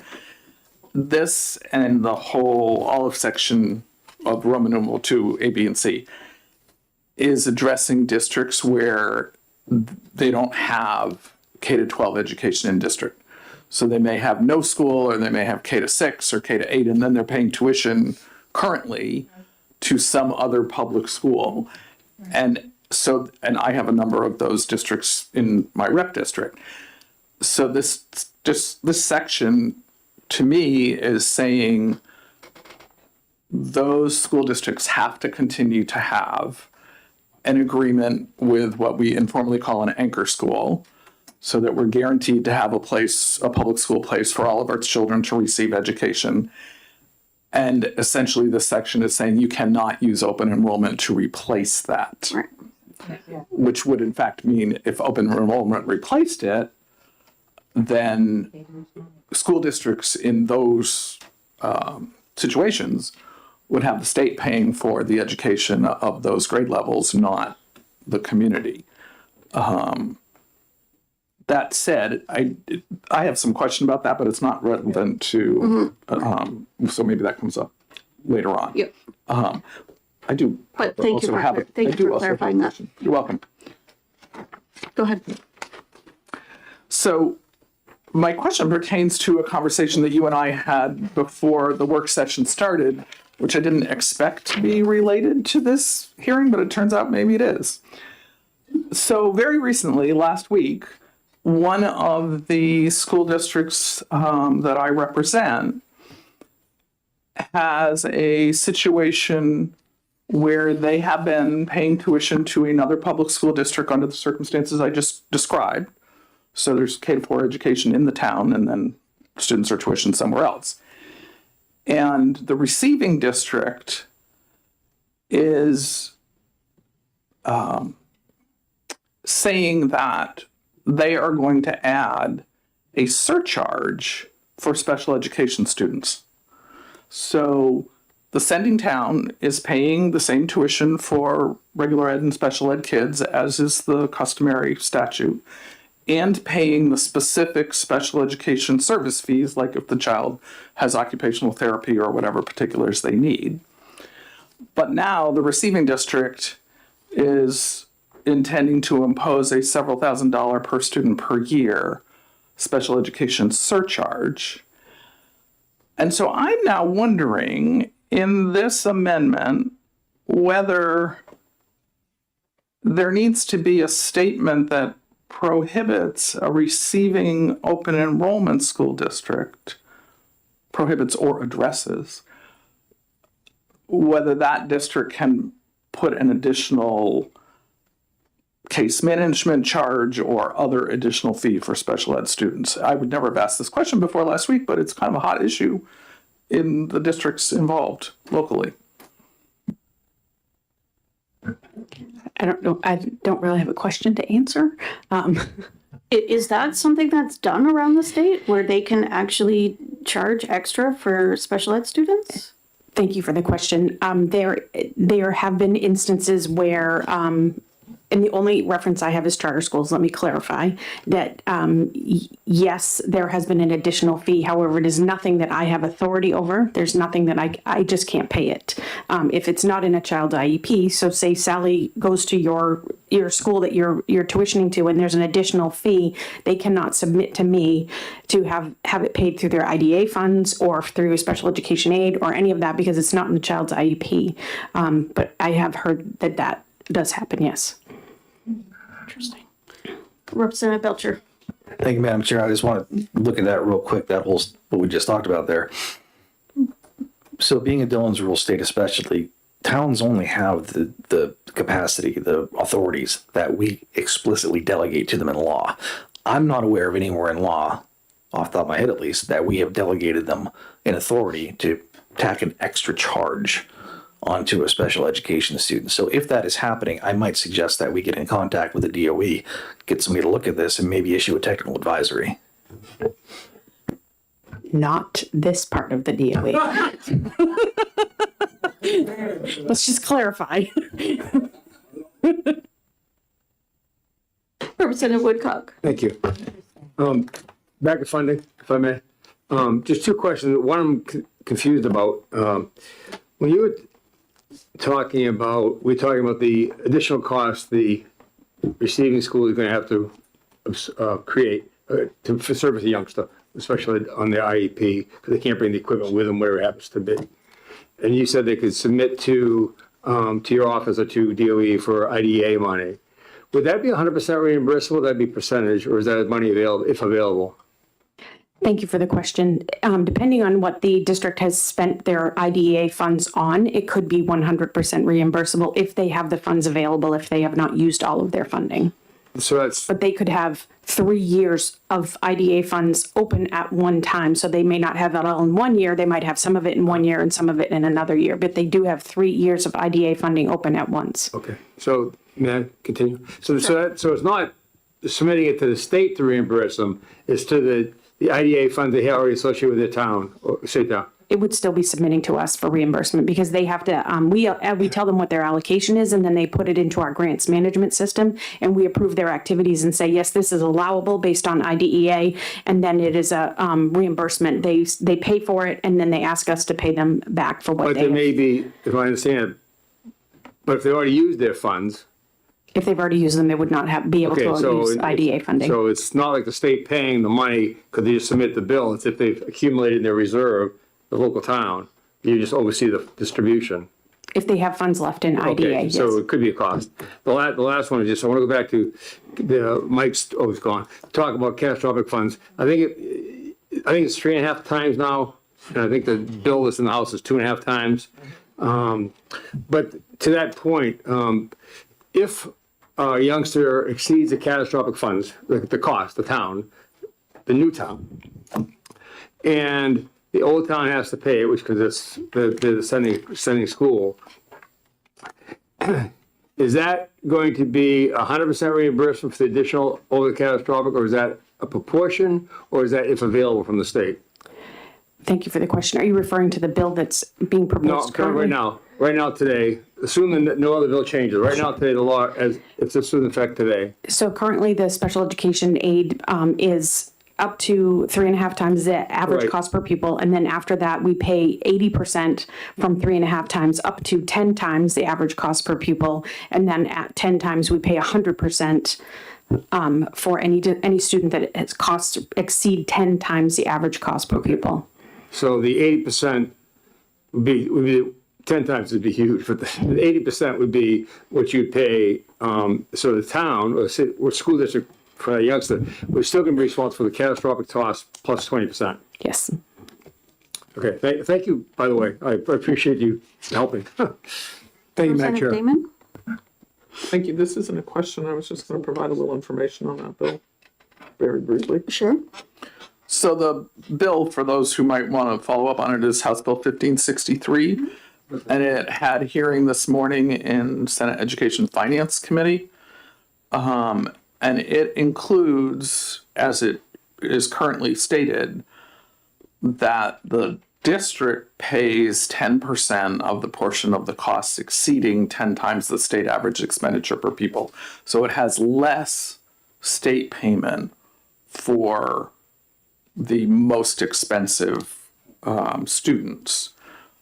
But it also does increase the state reimbursement it brings the threshold down from 3.5 to 2.5. In the analyses that I've seen, whether that ends up bringing more special education money from the state to the districts depends on the population of special education students that you have in your district. So I'll stop there for now, but it's 1563. Thank you. Any other questions? Representative Murray? Thank you, Madam Chair. I'm curious, I think I saw it and I'm just maybe confusing myself between the two amendments. I think both versions included conversation around a lottery. And I'm just trying to find that on page 3, Yes, thank you. line 7. That's okay, thank you. That's what I thought. All right, sorry. I just didn't see it actually. So with respect to the lottery portion, if there are perhaps 5 students that are entered into this lottery, there are more students, pupils than there are capacity available. And it just so happens that out of those cohort of 3 slots available, no students who potentially, no students with an IEP get selected that year. Is that just the luck of the draw that students with disabilities are not chosen in that moment? Or does that potentially set up a conversation where we would hope that there isn't a discriminatory process in place, but I wonder what potentially could happen there? They cannot discriminate for kids that have an IEP or a disability. It would be, if it goes to a lottery, it has to be random. And I think we list a few things that they could give preference to if they wanted to, which would be siblings of currently enrolled pupils or children of school employees. But they cannot discriminate against a child with. May I follow up? Sure. Thank you. I know that that is not the intention. What I am, I think, referencing is there has been data out there in other states who have open enrollment programs who have shown, even with the lottery process, that there was a disproportionate cohort of students who got selected inadvertently that did not have disabilities, and then so by I guess accident that happened. And we heard testimony about that during the last hearing. I mean, I'm not sure how we, other than telling them that they cannot discriminate and then it has to be random, I'm not sure how we work around that. I don't know either. Okay, thank you, Madam Chair. Any other questions for Ms. Fredette, please? Thank you, Madam Chair, and thank you for taking my question. My question has to do with funding, and I'm not sure whether or not you can answer this question.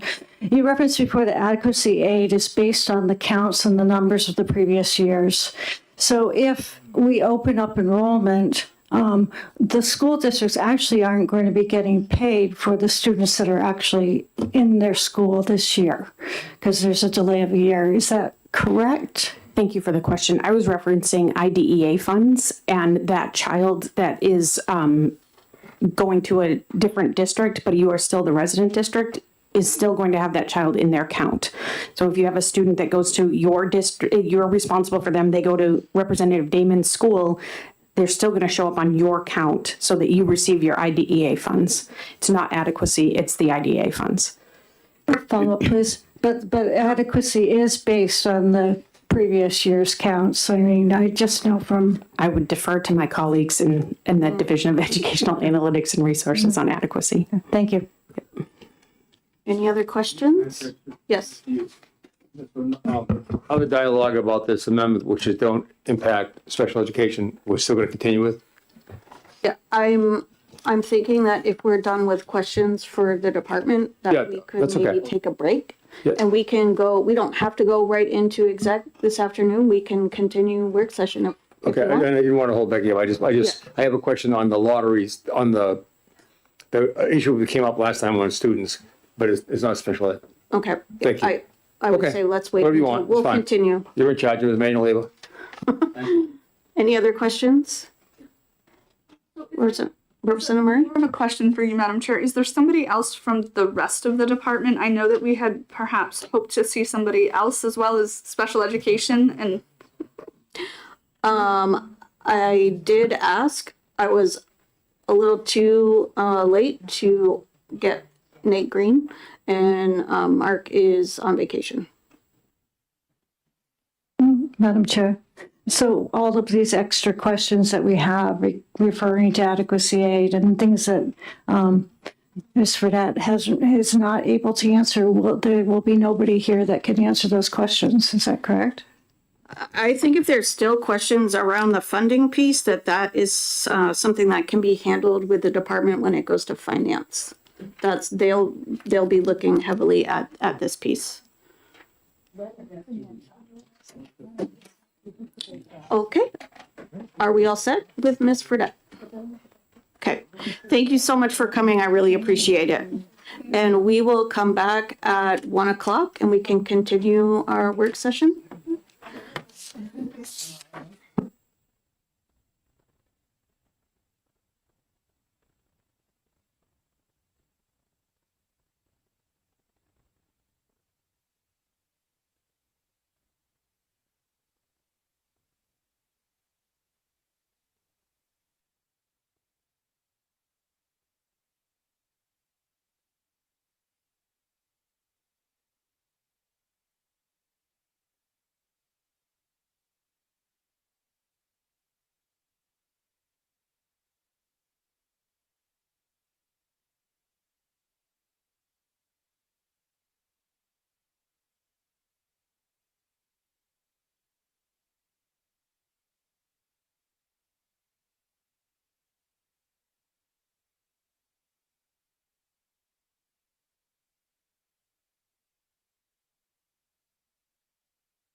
Are we ready to start our work session again?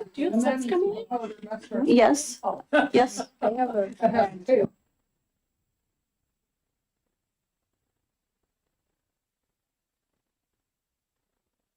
I'll write it out for you. Okay, let's get started.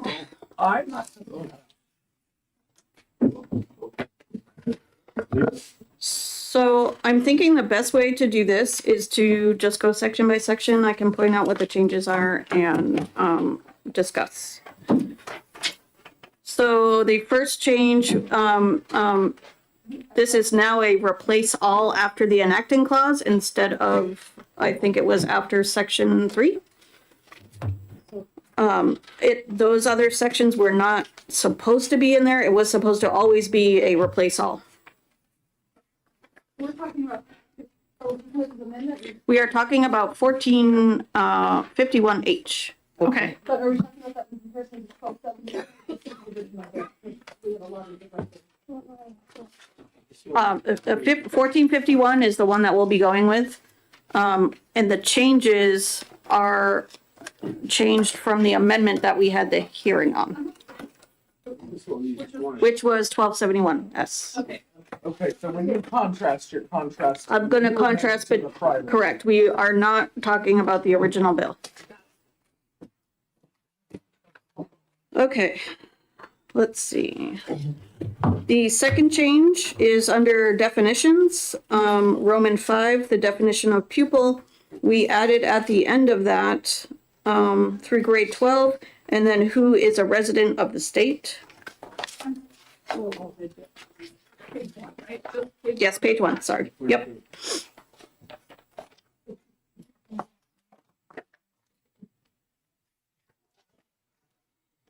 Do you want us to hold questions or comments until you've gone through the whole thing? So we'll do, we can do page by page, probably is easier. That's fine. And then on line, let's see, it's a little bit different. Sending district was changed to resident district. And you'll see that those are kind of renumbered because it's alphabetical. And those are the only changes on page 1. I lost her. Line 27. And it was actually line 28 on the previous amendment. So it changes sending district to resident district. And we did that in numerous places throughout. So any discussion about page 1?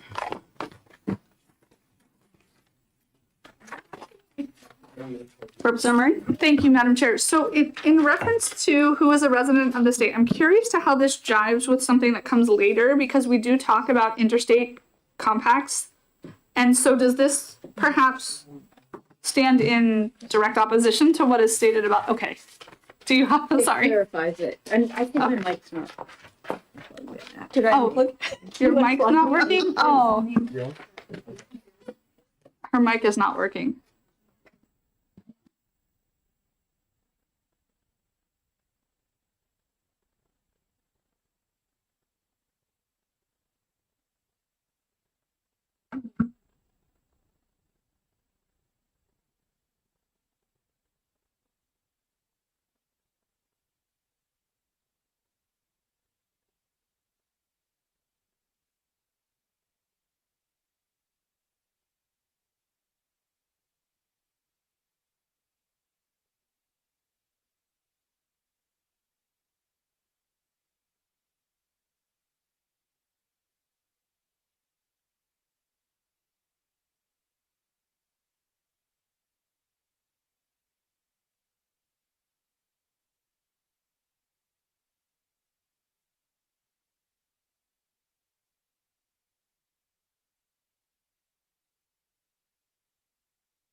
No.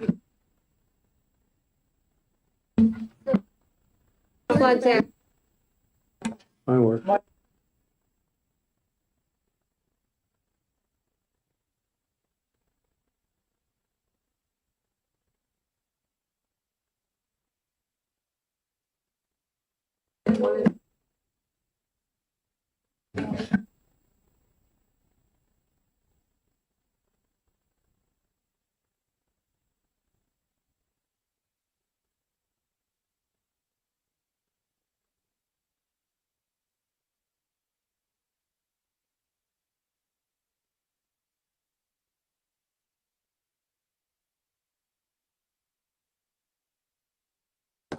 Yes.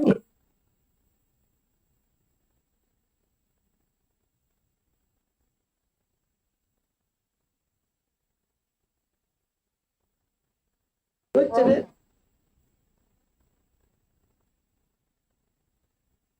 I beg your pardon, Representative, mine works just fine. Got it. All right, we're good. We fixed it. Oh, good. But I've never done anything technological right.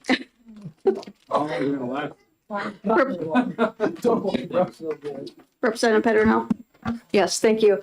I did want to address the question from Representative Murray, and that does correlate with the top of page 2, where it talks about interstate compacts, so that a student from another state who is part of that interstate compact is not eligible for open enrollment in a New Hampshire public school. Anything else on page 1? Representative Damon? Thank you. I'm hoping I'm not being repetitious here to our extensive discussion in the morning, but thinking about things since then, just want to raise a question on line 12 in the definition of capacity, at line 12 on page 1, where it says without the addition of staff. So does that address, and if so, how, the situations we were talking about with special ed students participating in open enrollment and having an additional staffing need in the district that they go to? I understand that I think I understand that staffing would be paid for by the, what's the new term, resident district. But we would still be saying to the receiving district that they need to hire whatever persons it is that the student needs. So I'm questioning whether that statement is clear enough to cover those circumstances. Representative Belcher? I was going to say, if I may, I think I could clear that up because we heard from the department this morning that students are to be considered general education students first and then secondary. After that, only special education students. So when they're making the determination without knowing who's going to be coming, those decisions are made irregardless to any special education status or any persons they may have to hire based on that. And paid for by the resident district. Yes.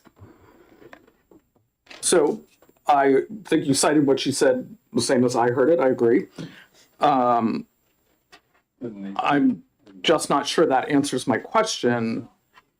So the student was accepted into open enrollment as a general student, as per that explanation. But now they're recognized as, now that you've been accepted, you are a student with an IEP and you do have these particular needs. So now we are having that district add staff, possibly, depending on the student. Representative Perrin? I believe the conversation was that the resident district, and I'm still trying to get that language down, is still responsible for any needs of the student with the IEP. So the receiving district is not responsible for adding staff. The resident district is. May I? Yes.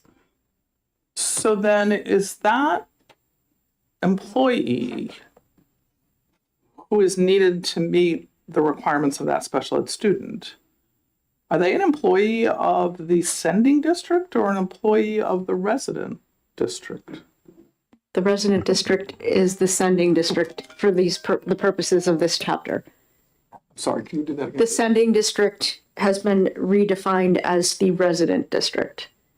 Yeah, I get that. Did I just say that wrong? Well, yeah, like may I have said, said it wrong. you and I are like trying to wrap our heads around the new language. So what I was trying to ask is that person providing special ed services an employee of the resident district or the receiving district? The resident district. If they're going to provide the services at the receiving district. Just want to clarify it. At a charter school situation, it doesn't exactly work that way. The employee actually could be an employee at the charter school, in which case the resident district is the one who pays for the services. But that employee is actually an employee of the charter school.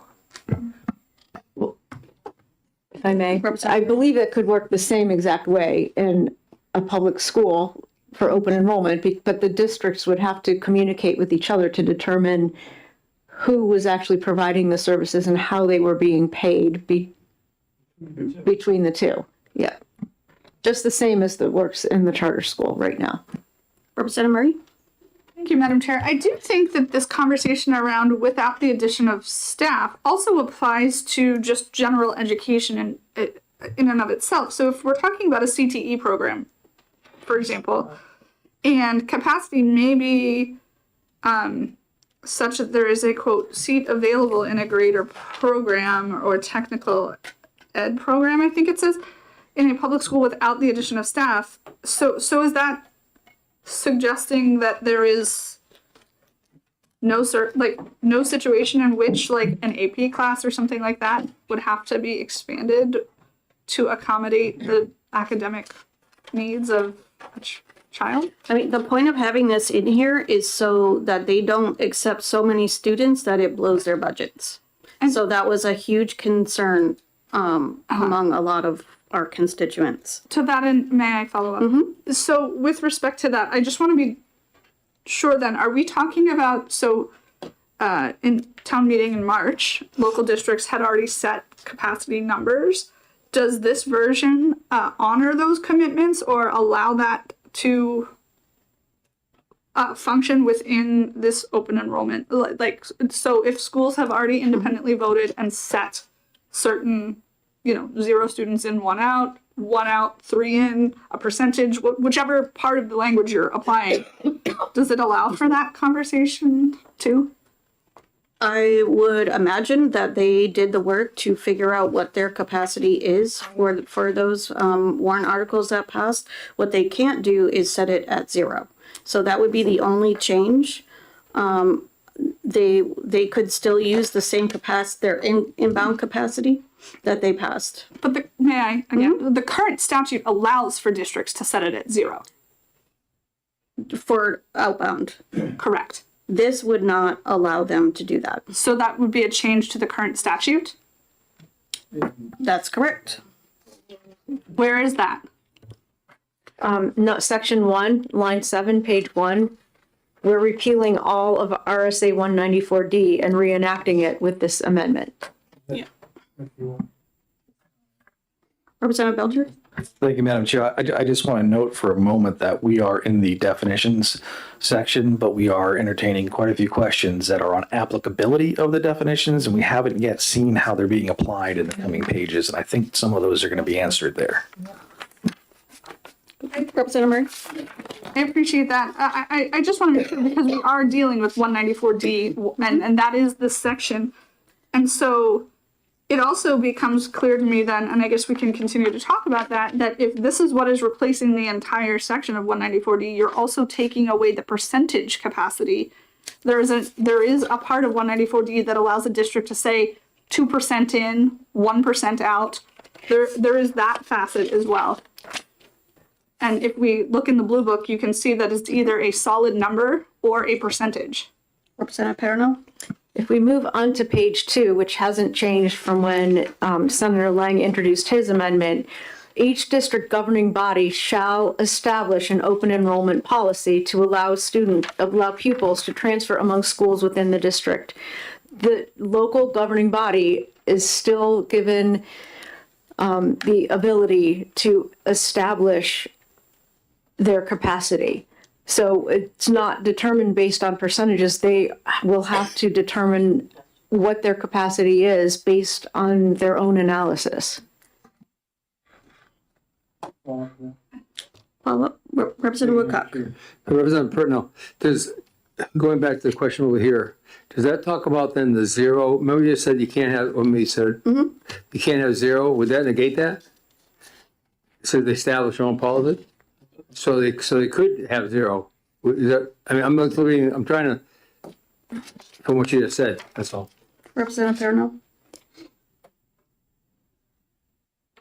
They need to have an open enrollment policy. The school district will determine the capacity of each school. Yeah.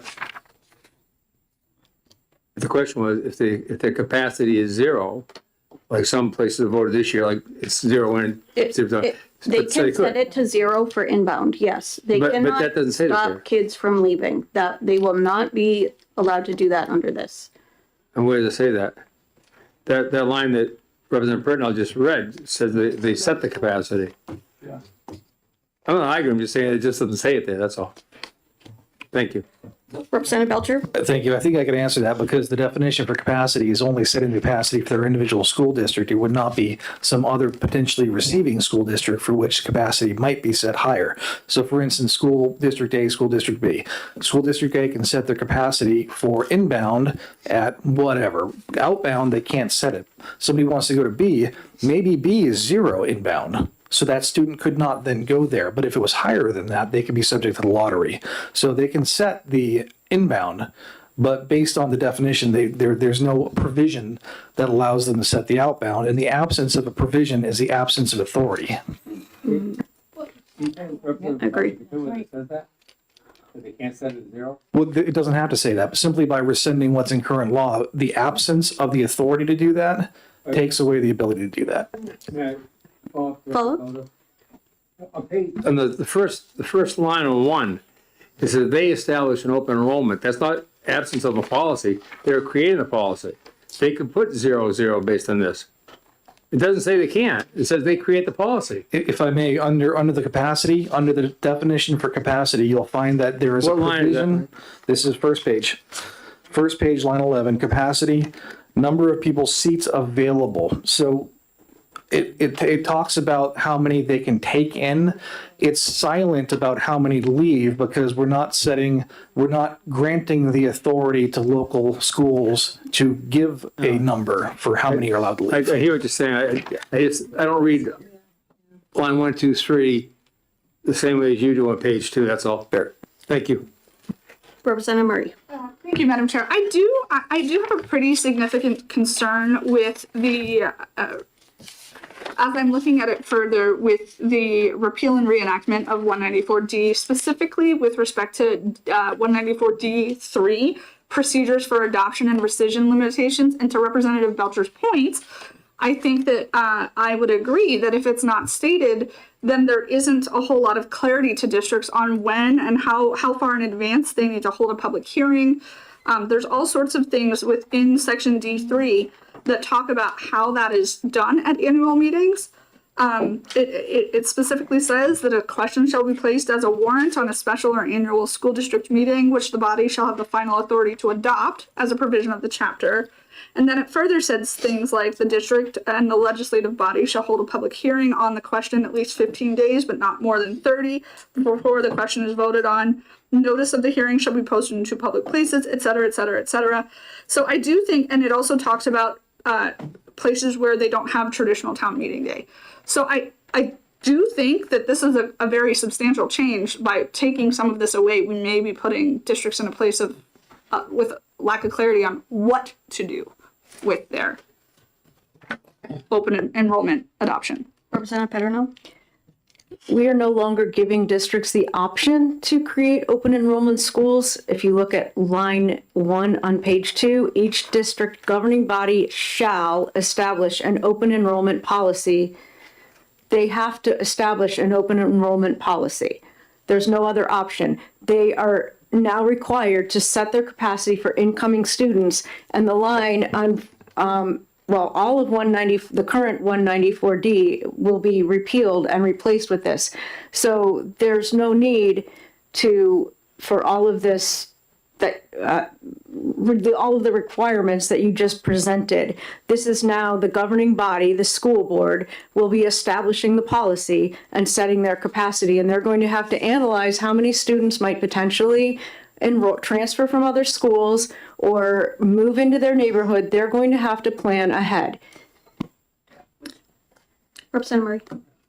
To be fair, and thank you, Representative Peternell, for that point. I think most districts already do a large portion of this, but I do share concerns with when we're talking about open enrollment. That is one of 6 or maybe it's 8 or 9 now other avenues of learning that students and families can choose.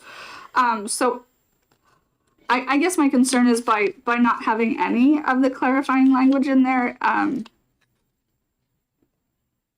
I just worry that we're talking about in some aspects of this amendment, we're talking about pairing it with charter school provisions, but then the way charters are formed is totally different from the way the open enrollment piece seems to be moving here. So I guess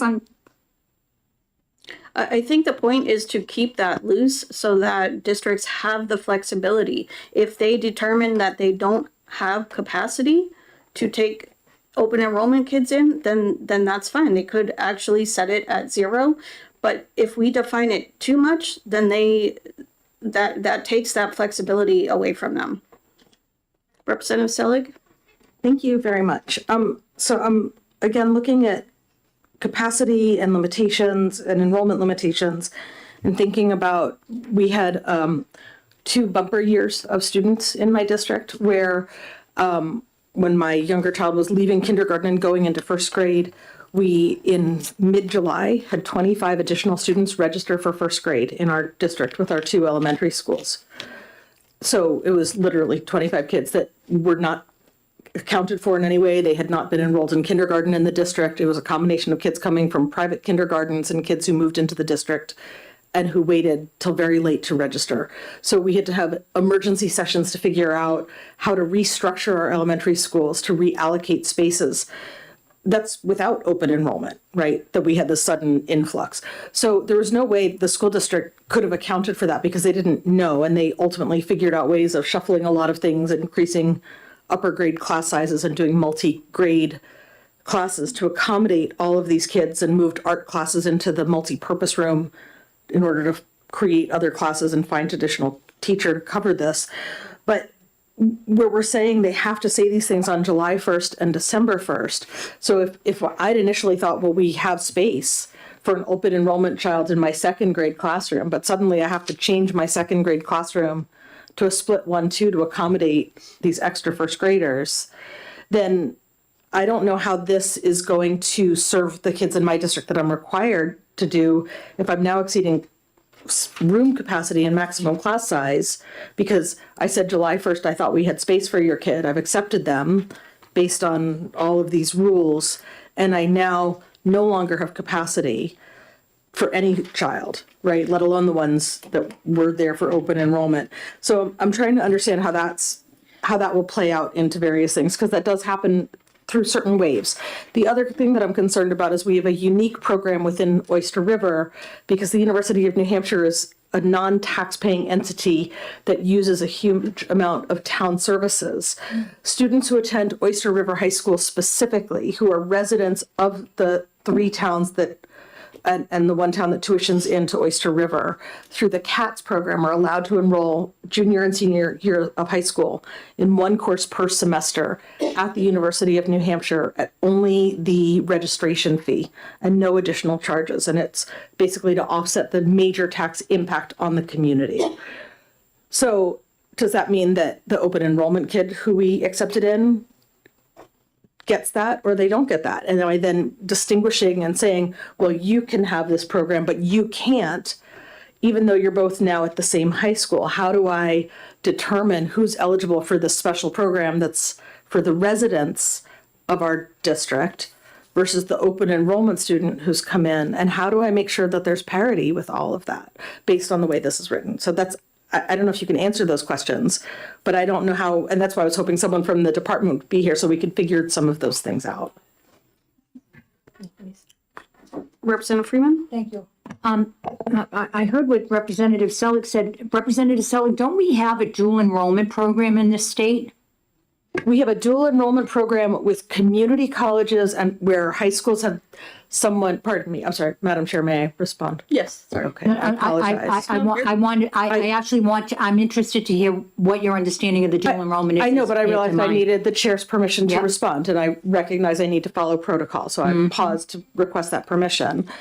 So we have a dual enrollment where high schools currently, if they have a teacher who is capable of teaching the dual enrollment classes, those classes are taught. The students also apply, have to go through all sorts of paperwork. I know it took us like 2 hours to figure all of it out to do dual enrollment. That's a co-credit class with a community college. That's different than the CATS program. The CATS program is a unique program specific to the University of New Hampshire and Oyster River school students.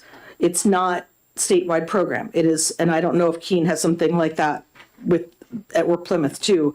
I just know that that's what we have in Durham for our students as a result of the amount of services they require that we provide. So it's different than dual enrollment. When my daughter enrolled in the CATS program, she had early release 2 days a week to go to the University of New Hampshire, where she was in classes with University of New Hampshire students as though she were actually a full student at the university. It's a different thing than dual enrollment. It's a unique program, but where this says other programs, how does, that's a program that's supplemental to our district. It's not, if you send your child from your town to ours, your town is not paying the cost of the university using your town services. So it's not, that's where that program is unique. It's not the same as dual enrollment. Thank you for that explanation. I was not aware of the CATS program, so maybe that's something that the local school board can work out then when they're setting the policy for open enrollment, that if a student is in the Oyster River school system, that they wouldn't be eligible to participate in the CATS program. Just an idea. We've given the local districts a lot of latitude to develop their own policies around this. So that's a good point. I did not realize there was a separate dual enrollment program that was exclusive to Oyster River and UNH. So that would be a good thing to bring up. Madam Chair, may I respond? Yes. It's not a dual enrollment. It's a unique program I understand. Sorry. that's there. I And mislabeled. and again, I would say if, for example, Representative Freeman became a student at our high school and was sitting next to Representative Litchfield and learning that Representative Litchfield, who lives in town, is allowed to go to UNH and get a full college course out of the way, and you're not because you don't live in town, that you might view that as the district discriminating against you in some way or doing something that you view as unfair, which is going to ultimately potentially subject the district to litigation or some other kind of challenge because of the program. So I want to make sure I understand where we're saying it's to any program. Is it any program? Is it some programs? Is it so how am I determining the capacity? I don't determine how many students can go to UNH. UNH determines that, right? Our district doesn't do that. UNH says we can take, in this class there's space available so a student can enroll. In this course there's not. Representative Belcher. I just wanted to ask, and I don't know if anybody has the answer, but given that UNH is a state school and it is funded to at least some degree by the state, I'm just wondering if we made any, is there a provision in law that we've made for the university to make kind of private agreements with localities under that sort of thing? I'm not sure if we have. I do not know the answer to that. Okay. Representative Perrin? Perhaps we could get someone from the department to come and talk with us about how this works before we have votes on this so that we can fully understand it. Thank you very much. I think it would be very useful to have the department at some point in the future explain where in law we've given the authority to local school boards and the university system to make private agreements like that. Representative Perrin? Yes, thank you. I think that the situation that Representative Selig so eloquently described is covered on page 2, line 7, where other academic program with enrollment limitations. It could fall right in that category of other. Right. Representative Murray? If we're moving to that section, I did have some other questions on the other academic programs piece of it, if that's okay. Sorry. You mean in the definitions? So if we're moving to page 2 where Representative Peternell had moved on to with lines on page 2, 11 through 13. Okay. Am I able to? I was only responding to Representative Selig. I'm not sure, to be honest with you, where we are still on Okay, page I 1. I will wait. I'm sorry. I thought we had moved on. No, I thought we had jumped around quite a I bit. actually think it would be good if we moved on, so. I thought we were on page 2. I'm sorry. You No. referenced page 2 Representative Murray. previously. So. Go ahead. Thank you very much. Sorry for the confusion. So my question when we talk about the district shall publish on its website the total capacity under paragraph 2, and I first want to understand, is that to be updated at least twice a year, or is that possible that it would need to be updated multiple times where that capacity might change at the beginning of a year in August or September when we determine whether or not a student or like to Representative Selig's point, there's a change in the student census membership. So that was my first question about the total capacity, because we were talking about reporting it said at least twice a year. So and then further on we talk about as you had referenced, Representative Peternell, the other academic programs. And so when we talk about other academic programs, that seems like a broad catch-all kind of phrase, and I hate to be that person, but are we leaving it up to each district to define what other academic program means? So that could mean very different things between different districts. Representative Peternell? I hate to jump ahead a few more pages, but on page 5, we do give rulemaking authority to the state board. Yep. So those are questions that can be addressed through rulemaking also. And that's one of the reasons we left it broad, other academic program. Because, I mean, and also, we don't know in the future what academic programs might be created if schools decide to innovate because they're receiving students from other districts with other interests that would benefit their own resident district. Sure. To that point, I think what I am understanding then is that we aren't necessarily, while we are sort of giving the local district the opportunity to say, hey, this is another academic program, we're also then deferring to the State Board of Education to enumerate that. So we are, to Representative Belcher's point, I think creating a state, at least a conversation with the state in some way, not the Department of Education, but the State Board of Ed, to tell a local district what is or is not an academic program. And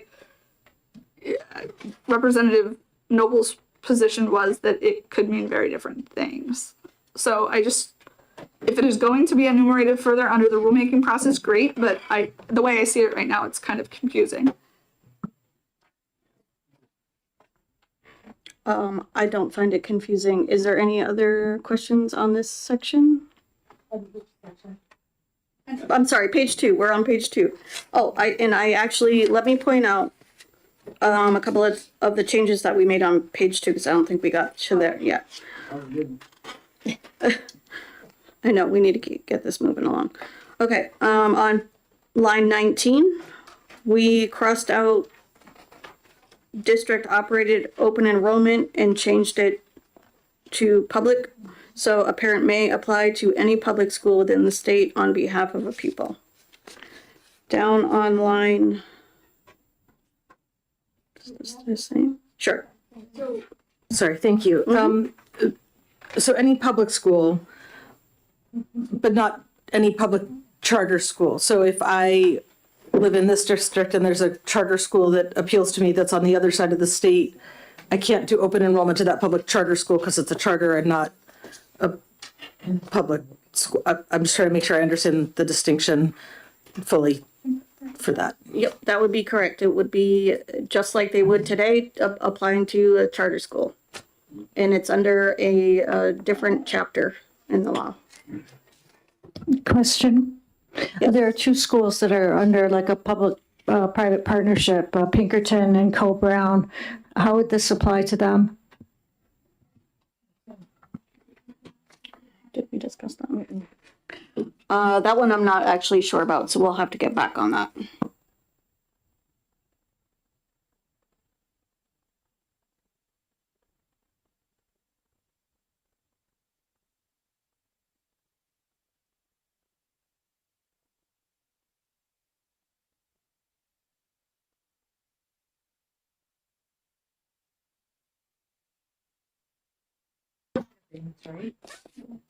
Yes, they have tuition agreements. So that would that section, the section we have about tuition agreements be applicable to Co-Brown and Pinkerton? Yes. Representative Belcher. Thank you. I was just going to comment likewise that the combination of the existing tuition agreements plus the decisions of the local governing body, because we have given them that wide leverage to latitude rather, would allow them to make those decisions.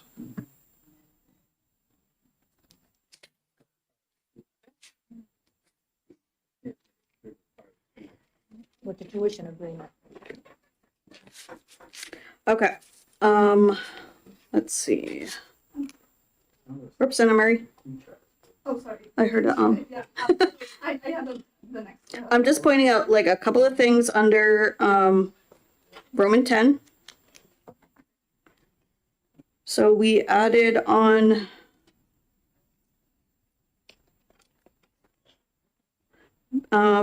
B. So the pupil has a documented history of significant disciplinary issues that are not documented as part of an identified disability. And then on C, the pupil has a documented history of chronic absenteeism that is, and this is new, this part, that is not documented through a Section 504 plan or IEP, through McKinney-Vento status, or due to foster care, or as a result of bullying. And so those are the changes that we made on page 2. Okay. Any question? How are we going to determine that? Again, keeping student privacy restrictions in the application procedure. It seems a little unclear to me how, would the resident district have to divulge that information to the receiving school? Yes, the parent would have to sign some letter of agreement that that information could be given to the receiving district. Then it disqualifies them from taking part in the open enrollment process? Is that what we're saying? If they were to somehow say, I'm not signing that?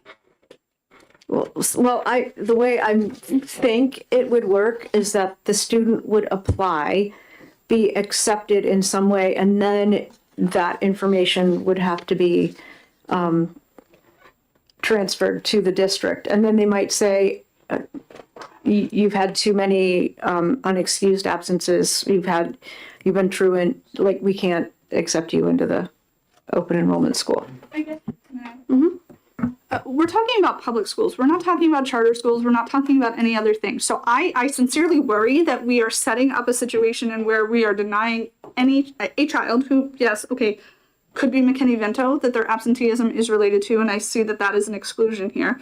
But I also worry about Section 10B with regard to McKinney-Vento status as well, and perhaps MTSSB, and other things that may, I mentioned it earlier today, my concern is not students who don't have just an identified disability may fall under McKinney-Vento and may have an ACEs or trauma and behaviors related to their indigent or homeless status.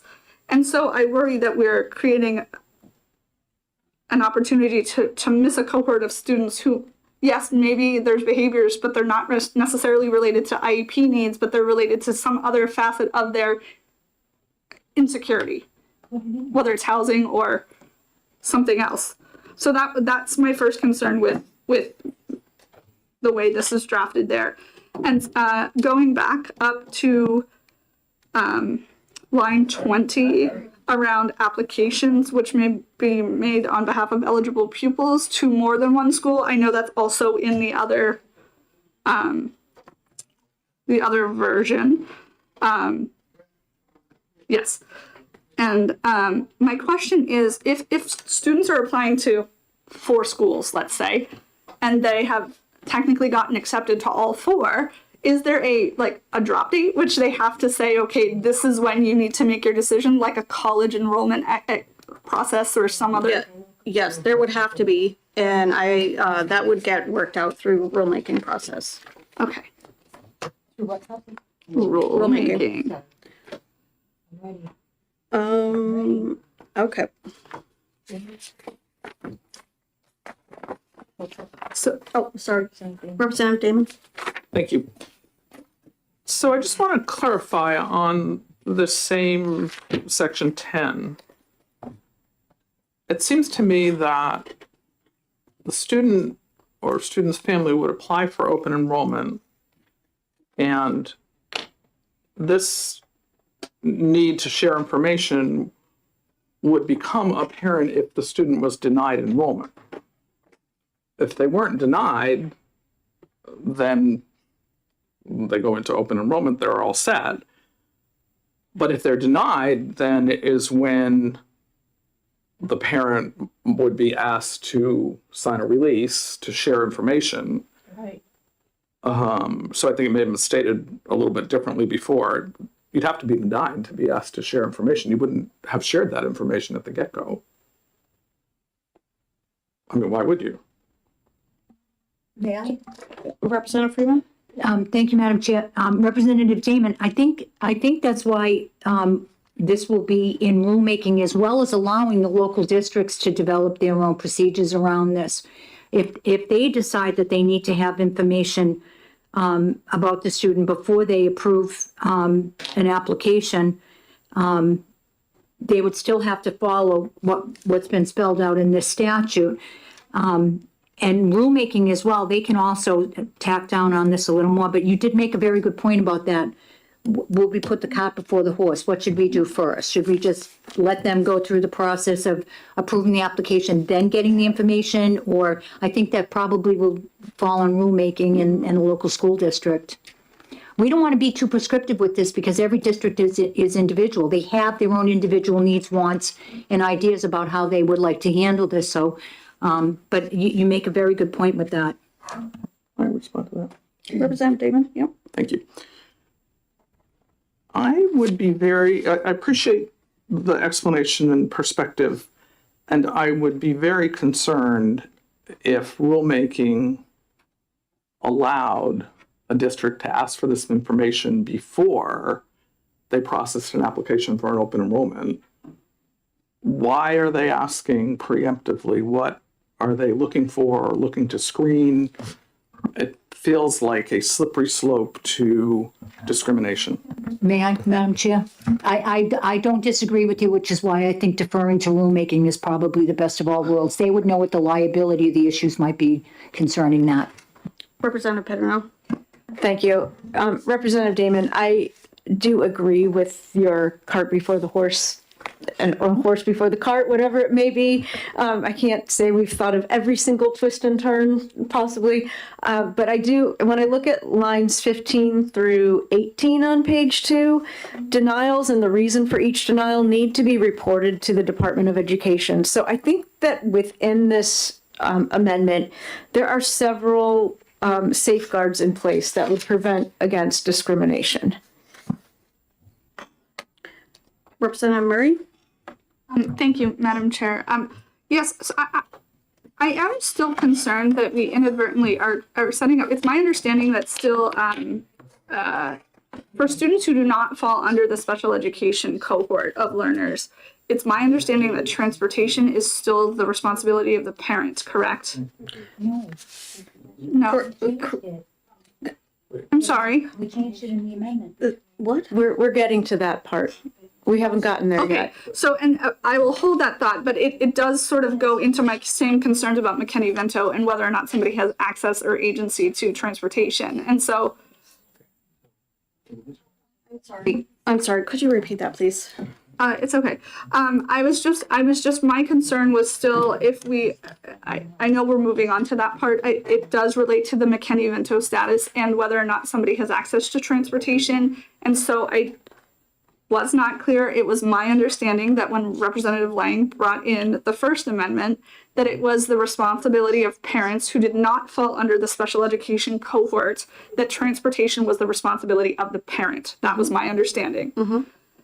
That said, I worry that with a cohort of learners who are maybe McKinney-Vento status, that we might be inadvertently socioeconomically stratifying children and learners who do not have the wherewithal and access to either public transportation or personally owned vehicles to participate. That's my concern. Okay, what happens today if they have the McKinney-Vento status as far as transportation goes? So, sorry? Go ahead. Right. Okay. Sometimes a lot. So then the district would be responsible for transportation for open enrollment for McKinney-Vento students because they are responsible now. Okay, I don't. This further explains why there's additional questions and I don't think clarification. this changes that. I don't know, and that's why I was advocating to have somebody else from the department here to help us with that portion of things, because I think these are very That is important. something that Rebecca Fredette could have answered. I asked that question, and remember, she said that she said she wasn't comfortable answering that question, and that's why I was asking for somebody else from the department. It's not special ed. It's financial, that's economics. Right. And if I may, Yep. McKinney-Vento's federal law. Yes. So we can't change that. Right. Representative Belcher. Madam Chair, just to be clear, if a parent elects to take, for instance, the EFA program and use that to send their child to a local private school or a different situation, is there any transportation that must be provided for them under state or federal law? Not that I know. Thank you. Okay. Yes, Representative Woodcock. I wouldn't want to think I could through the afternoon being quiet. I was thinking as the McKinney-Vento came up, that requires transportation. And the bill says the transportation must be provided by the parent. But the parent doesn't provide the transportation under McKinney-Vento. So if that's the case, then that would be the school providing the transportation. So if I pick under this, what do you call it, amendment or piece we're working on, I didn't thought about it until I heard they were talking about McKinney-Vento. So if I choose to go back to my school of origin, which is way down there, and the town or the school that right now, because they have to pay me to do right down there because I'm a homeless youngster on McKinney-Vento. So they're providing the transportation. The school will be providing the transportation versus the parent. This is the parent must provide because they weren't trying to assume the transportation cost. They just rings from a bell. That's all. Okay. It's just a statement, so it's another question. It's not a special ed question, but I hadn't even thought of that until McKinney-Vento came up. Thank you. Okay, what page are we on now? Are we done?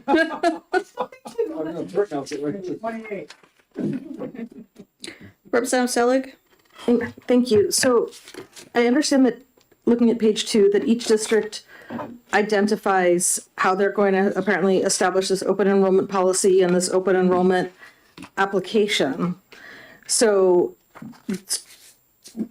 if we need to keep all of this information private, would we ultimately be setting up the application so that it is purely the child's grade level? So we know whether, literally, all we need to know, it seems like, is what grade they're in to know if there's a space in that grade, rather than if they're applying to a program, I guess, until you get to sort of the high school level, where you then also have all of the career and technical programs and other kinds of special programs, AP classes and additional co-enrollment programs, so that from pre-K, if the districts offer pre-K through 8, I'm guessing you don't need to know anything beyond what grade they're in, and it's only at the high school level that the other factors start in terms of programs become relevant? Like, is there a reason for any information to be disclosed about anyone other than what grade they're applying to get into? But in terms of the way this is structured. Right, because like either we've got third grade spaces or we don't have third grade spaces, and it should not matter the rest of it. Correct. Aside from the fact that the timelines don't make sense to me, but that's a separate component. But although it may still impact my staffing.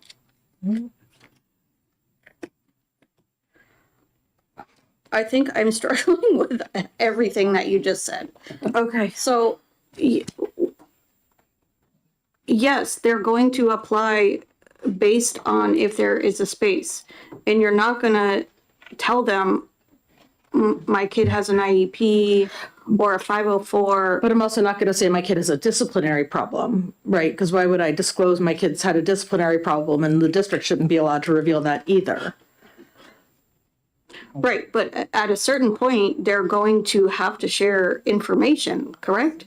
Like, that is going to be their new school. They have to know what is going on with that child. Do they, before, other than showing the child has been enrolled in school or has not been enrolled in school? Or maybe the child has never attended school, has always been home educated, and suddenly decides they want to be enrolled through open enrollment.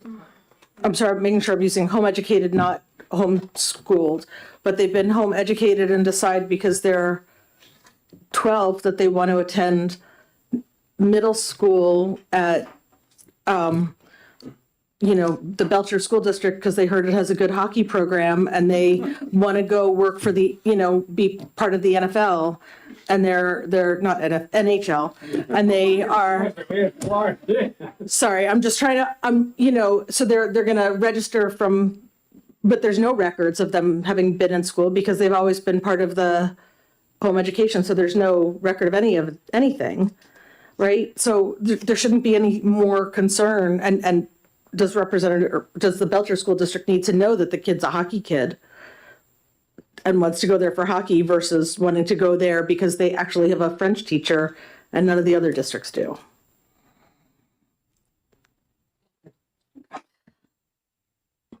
Representative Belcher. Thank you, Madam Chair. Just got 2 points to bring up. Just to go back real quick to the McKinney-Vento conversation, I've looked it up.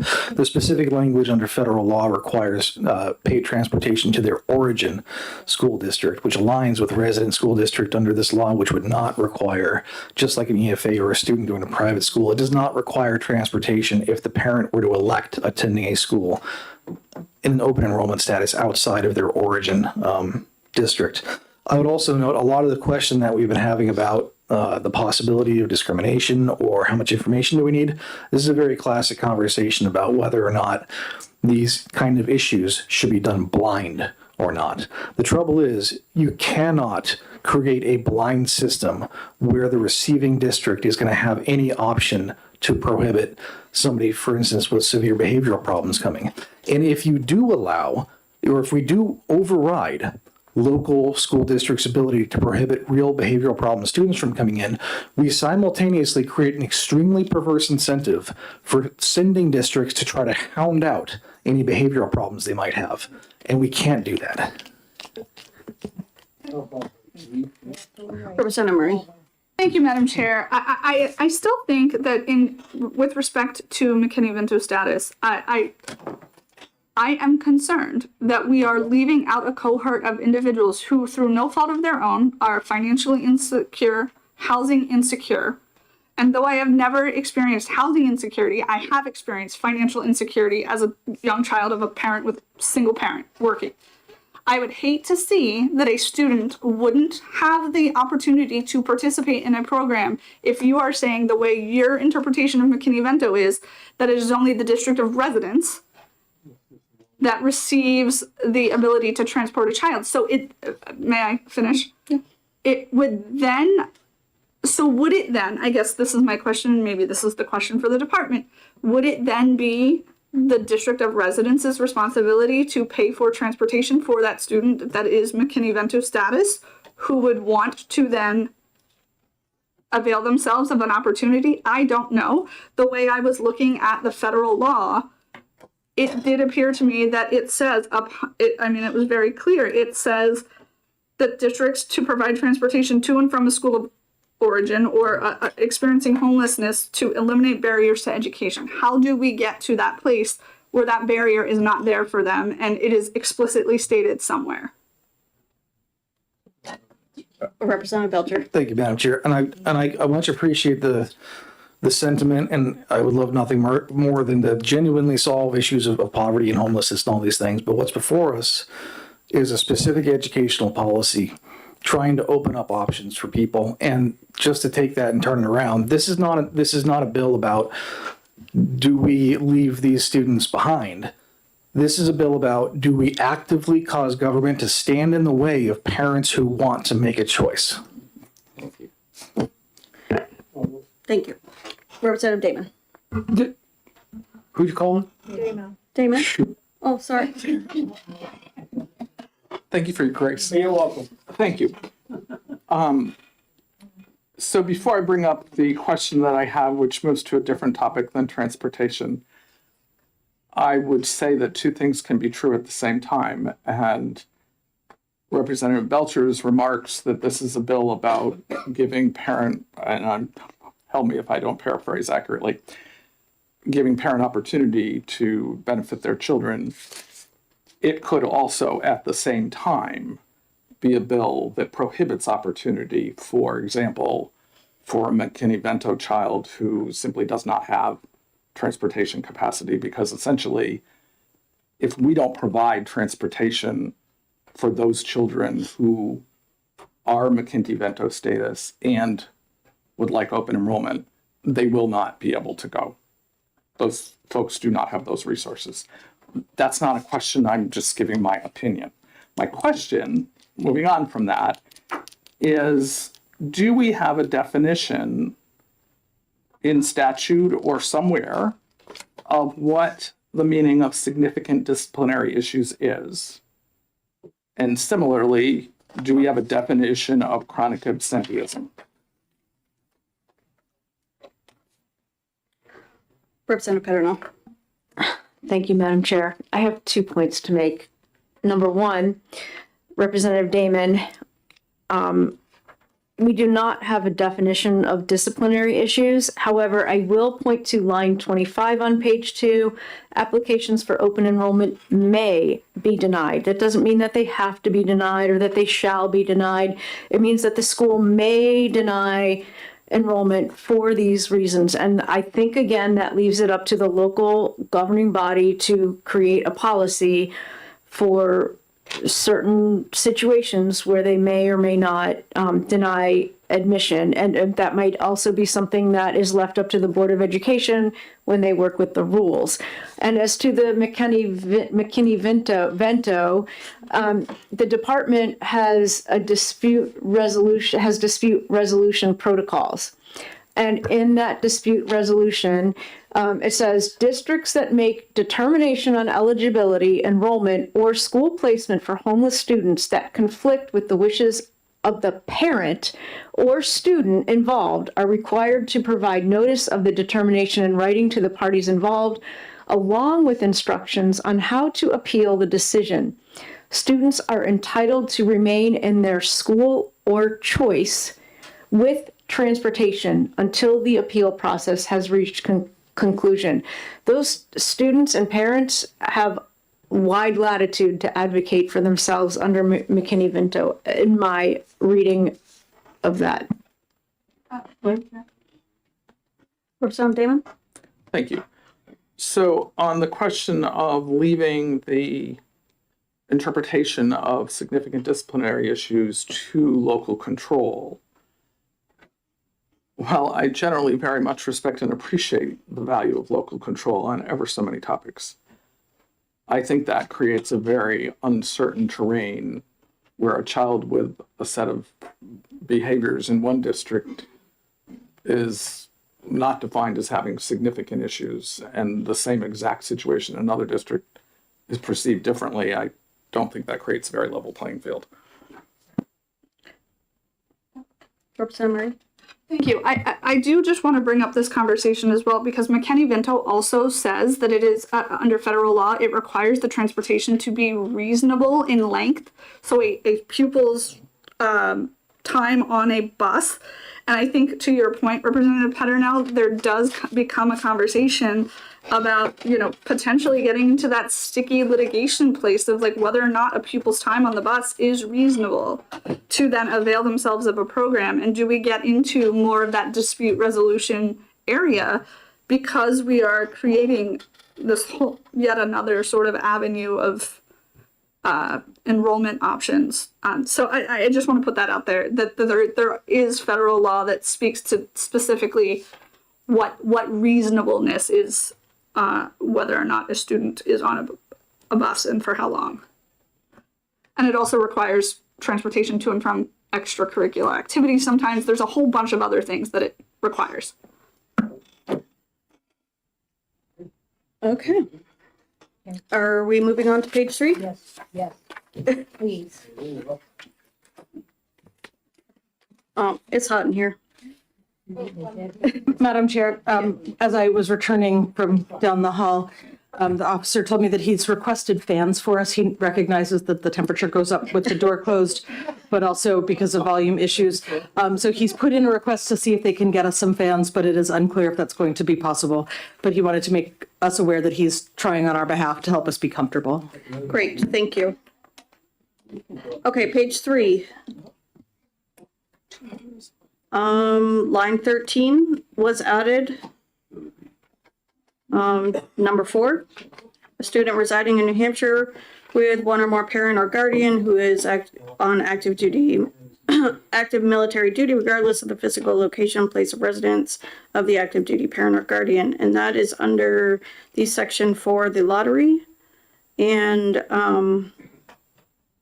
I'm sorry, I've lost track of what line you're on. I'm trying to keep up. Page 3, line 13.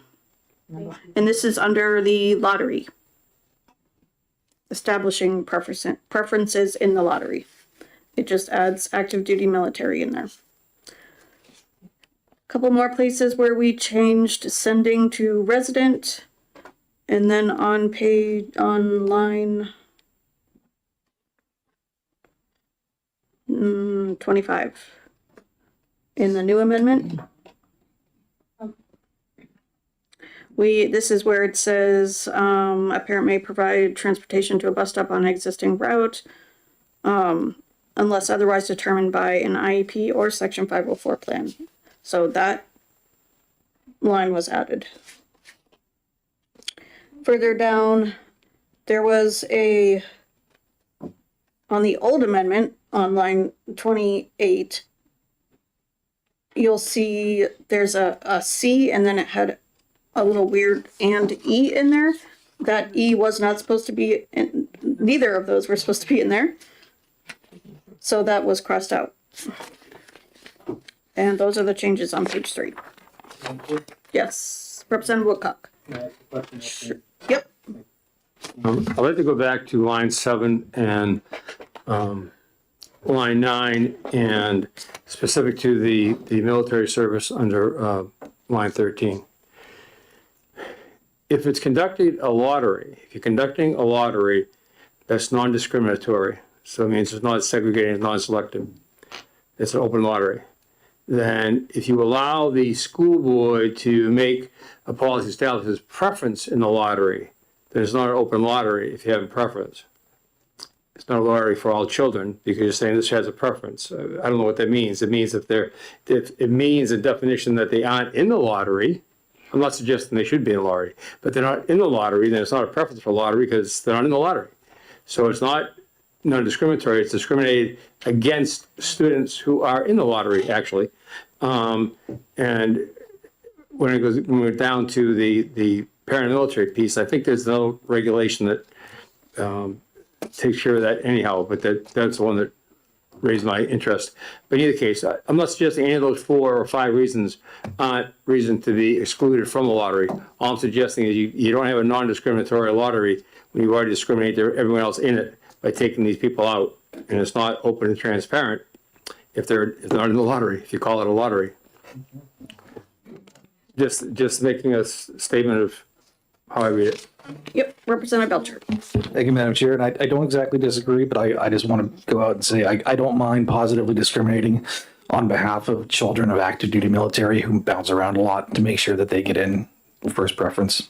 People like that, I'm fine with it. I'm not, President Belcher, that's exactly what I said. Sometimes being from Carroll County, you think pretty good. Representative Selig. Oh, pretty well. Thank you. I'm just concerned about the nature of defining things by geographical locations and the way in which that feels to me like it replicates components of redlining that was done in housing discrimination in the 60s and 70s. So perhaps if I'm Bedford High School, I set as my geographic boundary that I'll accept students from these other towns that I believe are economically viable and similar to my economic group. But I don't allow students from Manchester because I believe they're lesser than in some way, but I don't state that. I just say that Manchester's outside our geographic area and these ones are in our geographic area in terms of lottery preference. And I worry about putting specific line items like that in opens the door for perhaps not intentional discrimination, but for ways in which people might discriminate based on other categories. And I don't know if there's a way to eliminate something like that because I have grave concerns about that risk. Representative Perino. Yeah, none of these options for establishing preferences in the lottery are unusual in any open enrollment program across the country. Representative McDonald. Excuse me. Thank you, Madam Chair. Point. Could you restate that again, President Purnell? I misunderstood it. I'm sorry to interrupt.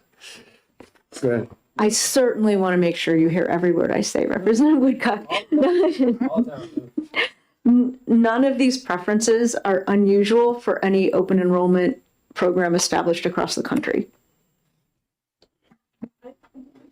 With all due respect, I don't think that addressed what I brought up around concerns about inadvertent or. Representative Selig, I'll address your point. I was acknowledged to speak. So in regards to the geographic redlining, I think any of us would share your concern. There was a point, I believe on page 2 now, where it says that the department would have, if there's any sort of discrimination, if a student was denied, they can report to the department for that to be worked out and anything like that. I think to your point between Bedford and Manchester, obviously very economically different situations, but I would imagine anyone reasonable would say that Manchester is next to Bedford and would be in the same geographical area. If whatever that wasn't the case and that discrimination had occurred or someone suspected it occurred, I think based on the procedure that was outlined on page 2, that they would report to the department of that discrimination. And anyone at the department would say that's ridiculous. Of course, Manchester is next to Bedford. Right. Representative Murray. Yeah. Thank you, Madam Chair. I did have a question with regard to page 3, lines 24 through 26. That's where you had added back the transportation on any existing bus stop route. As a parent myself who negotiates busing frequently, I am curious to know, would this be a communication with a third-party busing company, perhaps, versus a district? Because not all school districts own their own school buses, so oftentimes when those routes are being worked out, those are being worked out with like a third-party entity. So if they wanted to 1 week avail themselves of a bus stop in one location, and then the parents missed that bus, perhaps, and want to go maybe 2 or 3 streets down on the route, could they then just continue to drive that bus route until the child was picked up or dropped off? It happens. It happens. And so in the middle of a circumstance where oftentimes there are digital platforms that you can communicate and say, my student needs to be dropped off, is going home with Sally today, and you sign a permission slip, could they then get off with Sally's family elsewhere?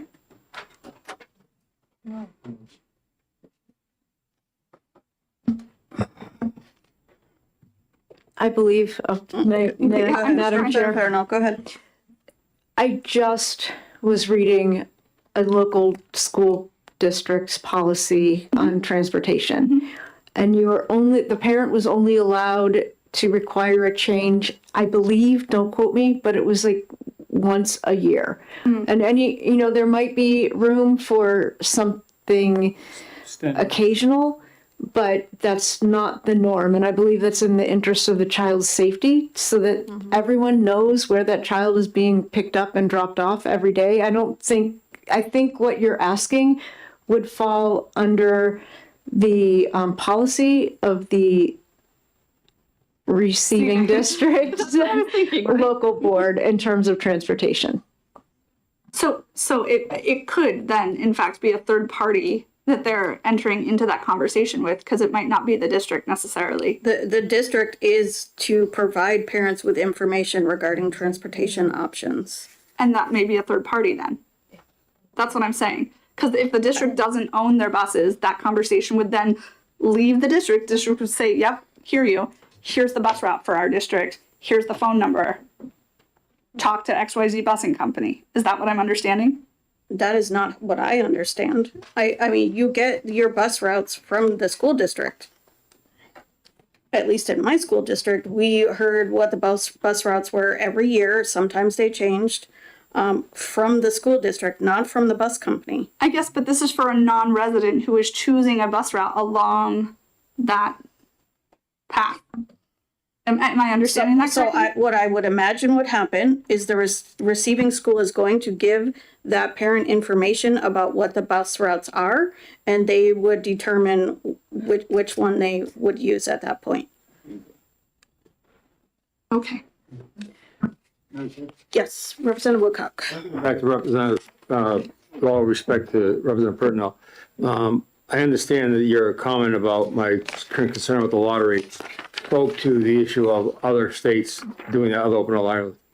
The first thing we heard this morning, we were Unicon, we came with the way we use special ed under this, and then follow with, when we talk about other states that have open enrollment, other states have a significantly different funding process. They're funded by the state, not like we're funded here by 15% and 85% by local. So the state monies, and I understand if the state's paying for it, you'll be happy to take, put anything you want in the lottery because you're going to be able to put staff on because you have enough money because it comes from the state. That's not New Hampshire. So I just wanted to leave it out there. President Pertnell is just hanging, well, other states do that. We're not other states in this. We don't get funded like other states. We're in the bottom of the nation. Thank you. Representative Freeman. Thank you, Madam Chair. I think we've really gone off the reservation at this point. Can we get through the changes and then have a discussion? Because the day is getting long and I'm speaking Representative Murray, thank you. The day is getting long. We're really kind of going around the mulberry bush when we should just be forging forward, seeing what the changes are, and then seeing how we can digest them. Thank you. Representative Murray. Thank you, Madam Chair. I just would like a small point of order. Could we refrain from using tropes like off the reservation, please? That is extremely disrespectful to a community, and I would respectfully ask that that not happen. I'd like to just call a point of order and ask if the other member can point to anywhere in the rule book that would prohibit that and breaking that a proper point of order in the first place. No, I'm going to use that. Okay. So let's please just all be respectful. Can't see on the phone. I'm going to go through the rest of the changes in here because there's really not much left. Page 4 and 5, there was a bunch of sending districts that was changed to resident. And on page 5. Question, Chair, what line was that? Oh, that's on several lines. So I know to underline that. Thank you. Anywhere that you see sending and you're in the new amendment, it would be resident district. So we changed it in 1, 2, 3, 4, 5, 6, 7, like 7 spots between page 4 and 5. Thank you. And then on page 5, under state board duties, Roman 2, we changed, there's a may there. The state board may convene one or more working committees. we changed that to a shall. So those are the only changes that are left.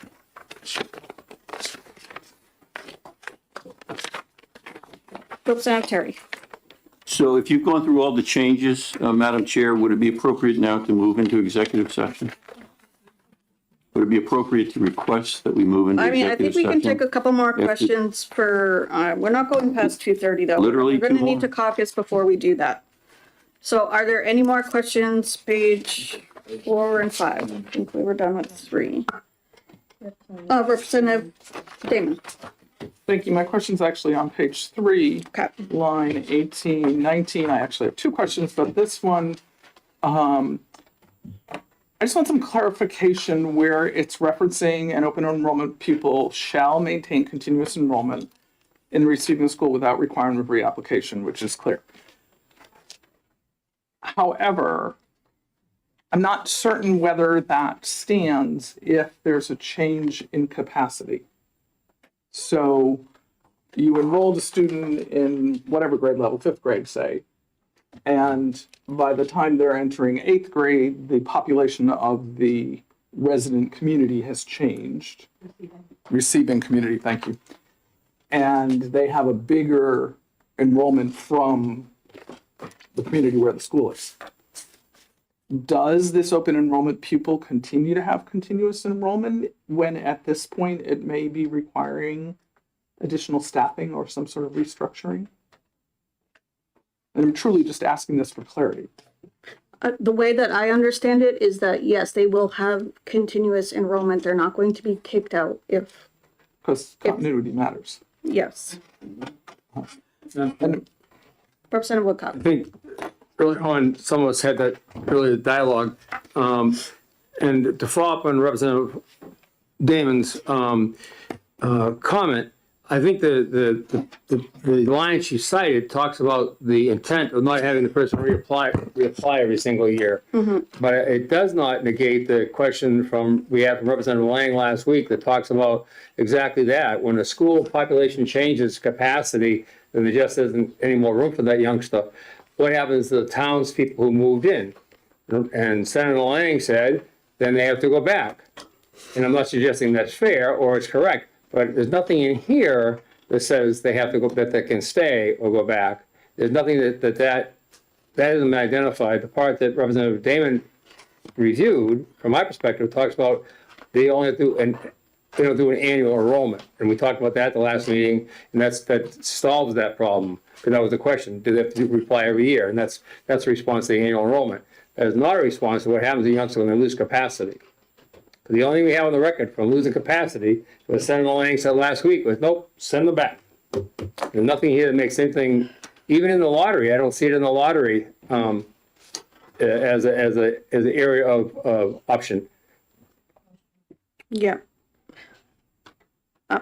I don't understand it the same way that Senator Lang said that. Okay. I can't imagine that you would just kick out a student. No, I understand. I appreciate the fact that you don't just send them back, but I don't see it here. I don't see anything that says that. I think because they lose capacity, the sending towns have to have the town where the youngster lives, who moved in last night, like 17 kids, and all in grade 1. Then they have to have space for those youngsters. And if it's August 1st, and then there's no additional staff to be hired by this policy, then because they're in that town, then all I'm saying is that it shouldn't be. That has to be clarified. Yeah. I don't think we can leave that dangling, and I'm sure we'll get a constitutional government interpretation in a minute from across the hall. But seriously, I'm serious. That's an issue. I think the veterans piece of lottery. The lottery is an issue by itself.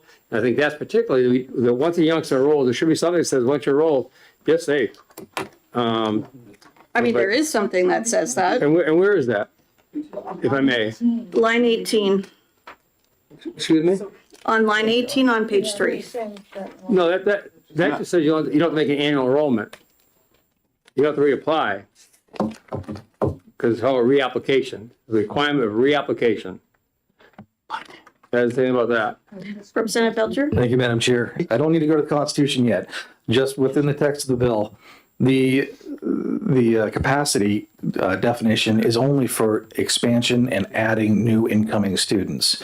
It has nothing to do with getting rid of students that are already existing. So it would be on a regular basis, the capacity would be redetermined for taking in any new students, not for reducing their current student load. If I may, Madam Chair, I agree that, Representative Belcher, I agree with that. However, I don't agree with that when it comes to students that live in that town. You're talking about capacity for the open enrollment program. I get that. I'm talking about the youngsters that moved into that town. We now have no more space in my school building in grade 2. I only have one grade 2, and 6 kids moved in over the summer. Your son was in grade 1 last year. You expect them to go to grade 2. Well, I'm sorry, we don't have any space for them. So the option is to the 6 kids who moved in during the summer, those parents who are paying taxes in that town say, I'm sorry, we have no room because we have little Mikey who's down from Carroll County. There has to be something in here that makes it safe for those people. That's all. Representative Belcher? Thank you, Madam Chair. I would just say we heard at length and wonderful testimony earlier about just how good schools are at adapting when they have new people move into their district and they have to make changes. So I think they can handle it. Special ed kids. That was not the same. I'm talking about number. Representative Selig. Thank you so much. I am looking at page 4, lines 31 to 36, where it talks about the source of funds. Under the section shall be monies from the Education Trust Fund established in RSA 19839, et cetera, all the way down to if the balance of the Educational Trust Fund after the issuance of any such warrant is less than 0, the state comptroller shall transfer sufficient funds from the general fund to eliminate such deficit. And I think about the fact that when the education freedom accounts were first brought in, we were told they would cost a certain amount, which we have most certainly exceeded by an exponential amount. And I'm not good enough at numbers to tell you what that dollar amount is. But if we are in a similar situation with this, where potentially we have more people than are anticipated, and or for whatever reason the educational trust fund balance continues to decline at a rapid rate, where we keep cutting sources of funding, of generating revenue for the state, where will this money come from? I know that this is not new language. I'm fairly certain I've seen this in other places. It would come from the general fund, I believe. But if we are already talking about the general fund being depleted as a state and having a lack of revenue as a state, how is this going to get paid for the way that this is structured? That's a significant concern for me. The other question I had is, you said that at 2:30 we would be going to caucus, I'm presuming because you want to vote on this today, but where we've been saying we have a number of other questions that we need answers for. Are we disregarding, and Representative Terry talked about wanting to move to the executive session on this, are we disregarding getting clarification on those questions from the department for the purposes of pushing this forward without getting sufficient answers? This still has a long way to go yet. These questions, if I can't get an answer before we vote, I'm comfortable moving forward and getting those answers when we go to finance. But I'm sure it will go to committee of conference. Do you need an answer before you decide on how you're going to vote today? Yes. And so you're considering voting yes? I'm not considering how I'm voting. I'm still trying to understand the full implications of the bill before I make a determination about what's the best interest for my community about how to vote. I can't make that determination if I've got 15 different questions about different aspects of the bill that I don't fully understand. To Representative Woodcock's point, if a student is enrolled in a district through open enrollment and the district no longer has capacity for that student, what happens? Do we say no to the kids who moved into the district or no to the kids who came in through open enrollment? If we have kids who don't have the financial means to get to a new district, who ultimately is responsible, whether they're homeless or not, for helping get them there so that they have equal access. We didn't get answers to a lot of those questions, so I'm just trying to understand all of it so that I can make the best, most informed decision to be fair to all constituents in the statewide. I don't think it's appropriate to vote and say, well, we're going to vote even though we don't know the answers, because hopefully somebody else will get the answers and they'll vote the right way or the wrong way or some way based on answers we don't know. Representative Litchfield. Thank you, Chairman Noble. I just wanted to go back to testimony that we've heard at least twice this year from the superintendent out of Prospect Mountain that is currently utilizing open enrollment. He stated it's working very successfully. And he also stated some things which sound, I guess, very simplistic, but he's worked through the system, so he's aware of what you need to do. So, for example, with enrollment, if you have, 15 spaces available, you might put out to the public, general public, you have 8 or 10 spaces available so that you don't have to worry if there's, odds are, statistically speaking, there's not going to be a huge influx of students. But I'm just saying many of the questions that we have brought up, he's been doing this for 3 years now, I believe. And he said that he understands the model. It's working well. He's very enthusiastic about it. He welcomes any questions from any other superintendents out there. So I say, let's just do this and let's make a difference for all the kids in the state. Representative Murray. Thanks, Madam Chair. I did have a quick question because I'm not a super mathy person, but I was looking at on page 4 of the amendment, starting on line 23.5, talking about the first payment shall be 30% of the per pupil open enrollment aid, excluding differentiated aid components pursuant to RSA 19840A. Multiplied then by the number of eligible pupils enrolled on August 1st. Excuse me, thank you, October 1st. So my question was, what about August and September? So that was my first question. And then secondarily, it looks like 3 tranches of payments would be made November 1, January 1, and April 1st, if I'm understanding that right. Is that 30% equally among those 3 tranches? It seems like we're missing 10%. So, no, am I misinterpreting that? Agree, and 10% in the next part. Oh, thank you. I apologize. Thank you. I just want to respond to Representative Litchfield's comment. I think trying to use Prospect Mountains and the superintendent as the model is a significant error.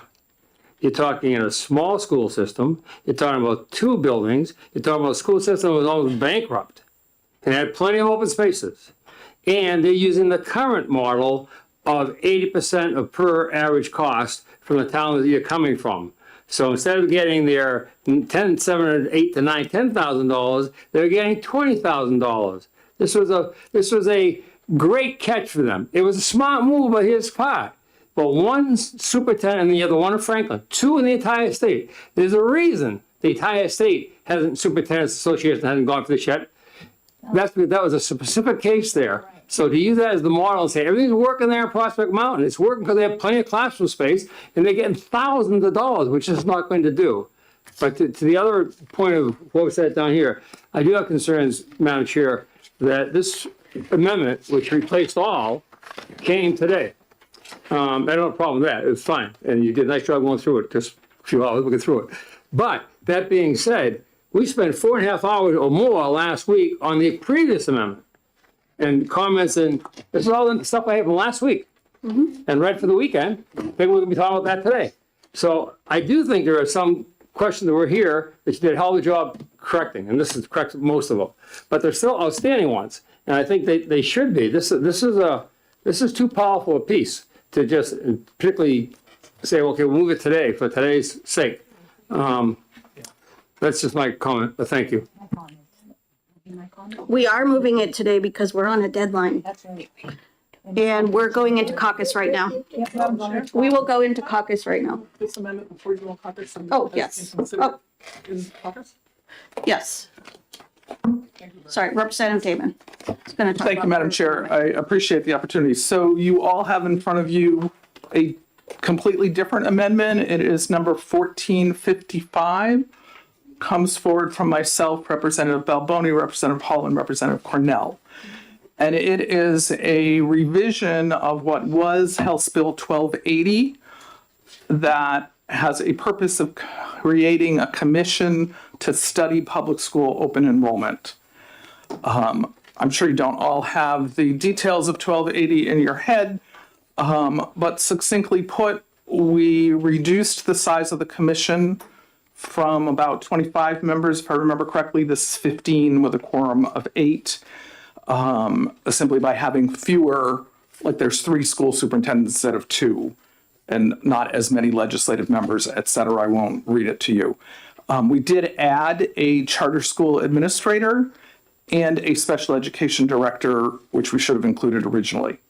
And then on page 2, lines 17 through page 3, line 3, defines the obligations of the commission. And when you read through that, I frankly feel like it's an echo of the discussions around both Senator Lang's amendment and this amendment that we've been talking about today, raising many questions. And this is one approach that perhaps we could seriously consider, saying we need to take a step back and deliberate this well so that we create something that fits New Hampshire, and doesn't leave as many uncertainties to implementation. The public has strongly weighed in against open enrollment. I think we need to learn more and respect their voice rather than rushing forward. So if you would all make an effort, please, to consider the study commission as a replace all. Thank you. Thank you, Representative Damon. We'll go into caucus. Thank you.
We will move into executive session for Senate Bill 101.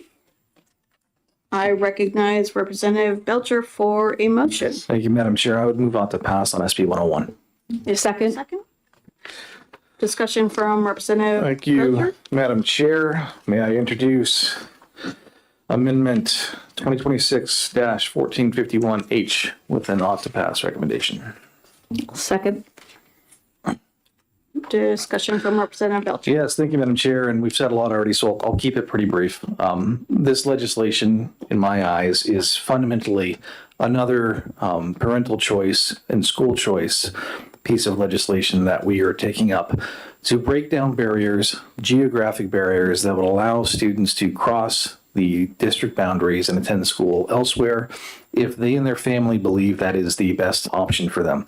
And that's a very important thing to point out because there's been a lot of discussion about where the sort of ultimate responsibility for these things lies. And I think from my perspective, it lies with parents. And because it lies with parents, they have the ultimate responsibility for the upbringing and education, directing the education of their own children. They ought to have as many options as can be reasonably implemented because that's their right. That's part of parental rights. So anything else, anything short of that, where we would prohibit students from being able to leave to cross borders for any reason whatsoever, is, in my view, an infringement on parental rights because they're the ones who have the right to direct the upbringing of their children. I think this will be really good, groundbreaking legislation that will allow students of all kinds, whether they be special ed students or just general education students, to have more opportunity. I'm not particularly concerned with the cost, although granted, there could be some additional costs associated with it. I do want to point out that as of right now, revenues are almost $140 million over what was estimated. If you compare that to, for instance, the EFA program that we frequently hear is too expensive, well, the EFA program is only running a little over $50 million, which only represents about 1.36% of overall education spending in the state. And I don't think we can expect a lot more than that from this. It's a relative drop in the bucket compared to overall education spending that enables parents to have that choice. Thank you. Representative Paterno. Thank you, Madam Chair. Yeah, everything Representative Belcher said, but one of the most important concerns that we heard on the underlying bill or the original bill was the funding mechanism. And I really think that this new funding mechanism using the charter school format shifts the burden to the state, takes some of the burden off of the local districts, and is really exceptionally fair. In fact, it is more fair than some states who have a different funding mechanism where the state pays more of the educational cost. And I think this really meets the needs of parents and their students and gives them an opportunity within the local public schools.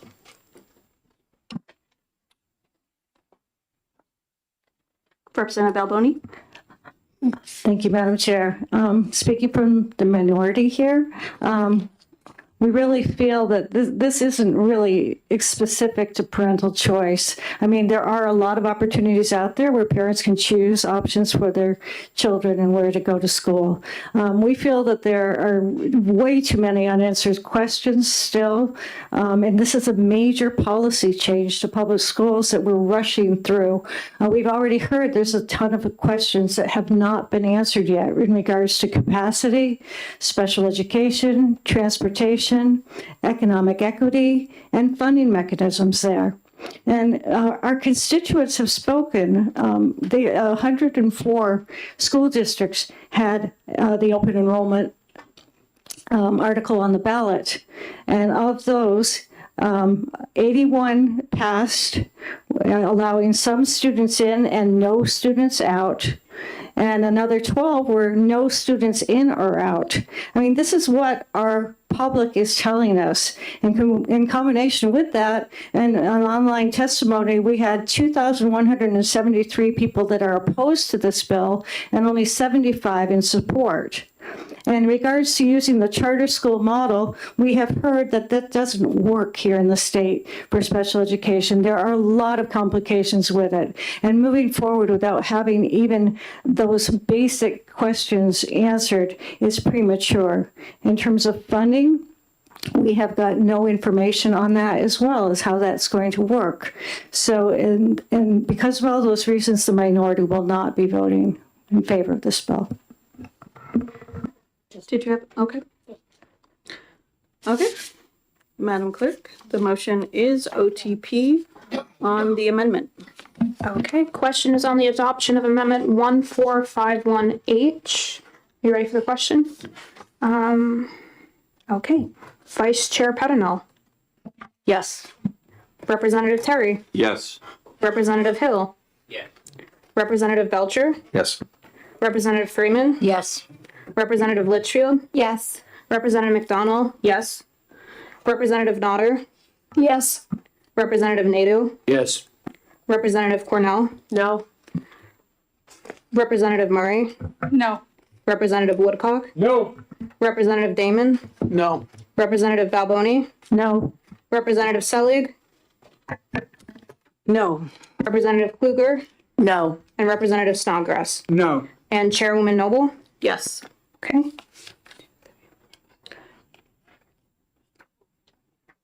That is 10-8. Representative Belcher, do you have a new motion? I'd move on to pass as amended, please. Is there a second? Second. Madam Clerk, the motion is OTPA. Okay, question is ought to pass as amended by 1451H. Representative Petronel. Yes. Representative Terry. Yes. Representative Hill. Yes. Representative Belcher. Yes. Representative Freeman. Yes. Representative Litchfield. Yes. Representative McDonald. Yes. Representative Nodder. Yes. Representative Nadeau. Yes. Representative Cornell. No. Representative Murray. No. Representative Woodcock. No. Representative Damon. No. Representative Balboni. No. Representative Selig. Absolutely not. Representative Kluger. No. Representative Snodgrass. No. And Chair Noble. Yes. The vote is 10-8. That concludes the executive session on SB 101.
Okay, before we open the executive session on 429, I'm going to ask Representative Belcher to explain the new amendment that he did before we get into motions and stuff. Thank you, Madam Chair. And if you'll look to my amendment 2026-1467H, you'll find that the first part is almost entirely unchanged, except for the small bit about really making sure the language reflected that security systems were allowable, because I think there was some question in the original language whether or not there might be a prohibition if the courts ever had the rule on that. So I want to make it clear.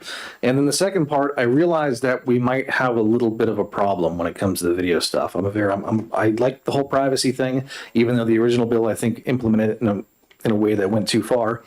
But we have a problem in that our 91A statute does not directly prohibit just some rando from asking for 91A footage of a student in a school. Now, they would they might go to the court, they might deny it, they might weigh it off back and forth about some of the things that are in current law, but I don't think it's entirely clear that it's something that could be withheld or prohibited under the current law. So I wanted to make it as explicit as we can. We're going to carve out any video from security camera or created by a school that has minor pupils in it, or any information about security systems such that those are not going to be 91A eligible. Kind of like we shouldn't have like prison security cameras, for instance, being 91A eligible, stuff like that. Representative Murray. Thank you, Madam Chair. And maybe this is a question for the Speaker's office and the clerk, whether or not this is a germane amendment, since it's dealing with a whole new section of law with regard to 91A. I take your point, but I am curious to know whether or not that's specific. That's a change, and I know that there are many constituencies who weigh in very specifically on the impact of 91A from districts all around the state. So I'm just putting that to you, Madam Chair. Yep, good point.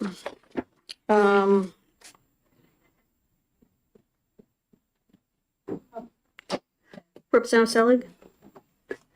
I'm trying to decipher all of what you've written in here, and I'm sorry, my brain is jumping around to a lot of places. So trying to read through what you have in this new section 14. Can you just explain it? I'm not getting it. And I'm sorry, I just literally not processing the language. It refers to any video. So first of all, 91A, let's talk about 91A. 91A is a specific mechanism in law known as right to know. So the idea behind 91A first is that anyone has a right to access this public information. So if it's government generated information of any kind, the initial presumption is the public has a right to that information. So because we're talking about government schools and video recording, at least in theory, any video taken on a school ground being government records would potentially be subject to a 91A request. So somebody getting an idea that they want images or videos of students could put in a 91A request and try to get that. And I think that's a problem. We don't necessarily do something like that for prisons. And I think we ought to enact a fairly strict prohibition only in the 91A context. So it's just not public right to know information, because kids have to go to, like, they're compulsory attendance. They have to be there. They're on camera.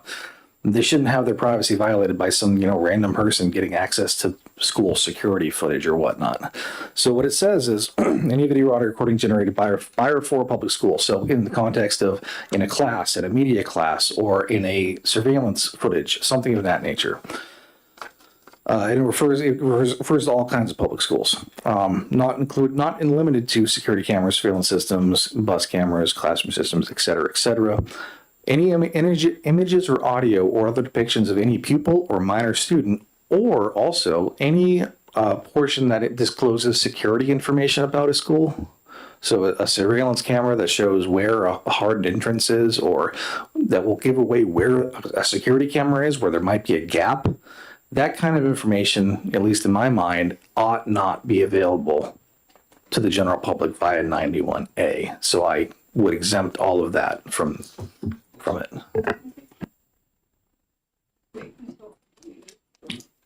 We're checking on that. Representative Selig? Thank you. I understand that. I don't believe that the types of things that Representative Belcher has talked about related to schools are subject to, I think schools are protected from 91A for content of what happens within a school. But again, I want to just, I just want to clarify the language of this amendment. I understand we're waiting to find out whether or not we can vote on this or not, but I just want to clarify. Discussing it at all. That's what I wait. I want to just. I don't think a discussion is a problem. Okay. Yeah, yeah. I want to clarify because this says any audio or video by any school administrative unit that includes, and it has this list of things that depicts any pupil or minor student in any way. And my one concern is that we're not that school board meetings happen with presentations from students or with students speaking at them, and school board meetings are subject to 91A requests.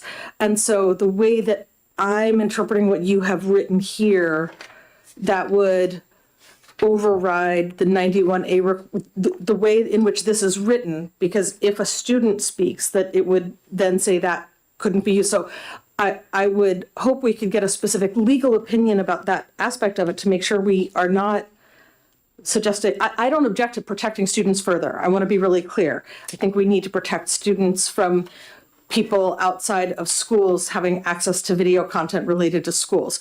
But because this talks about any school administrative unit, and school administrative units hold school board meetings and procedures, that I want to make sure we have a specific legal determination about, to make sure that we're not overriding the information presented at school board meetings from getting caught up in a way, essentially an unintended consequence of how you've written this.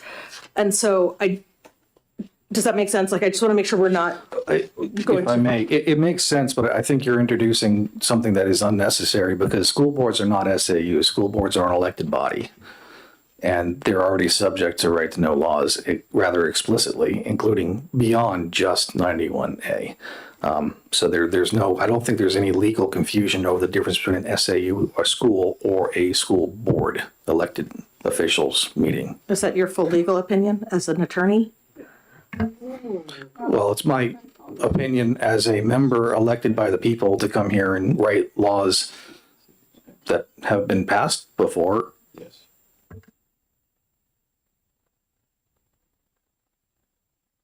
Representative Damon. So following that inquiry and response, I'm seeking more clarity. If you would. It doesn't say, you're right, school board. It doesn't say school district. It says public school, school administrative unit, or chartered public school.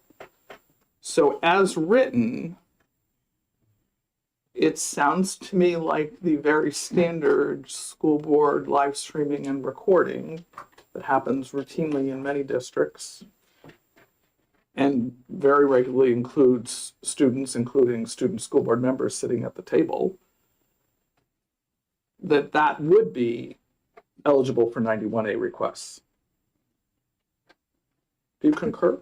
Yes, absolutely. So then maybe this is incomplete, because, I mean, I'm not sure how we bound around that.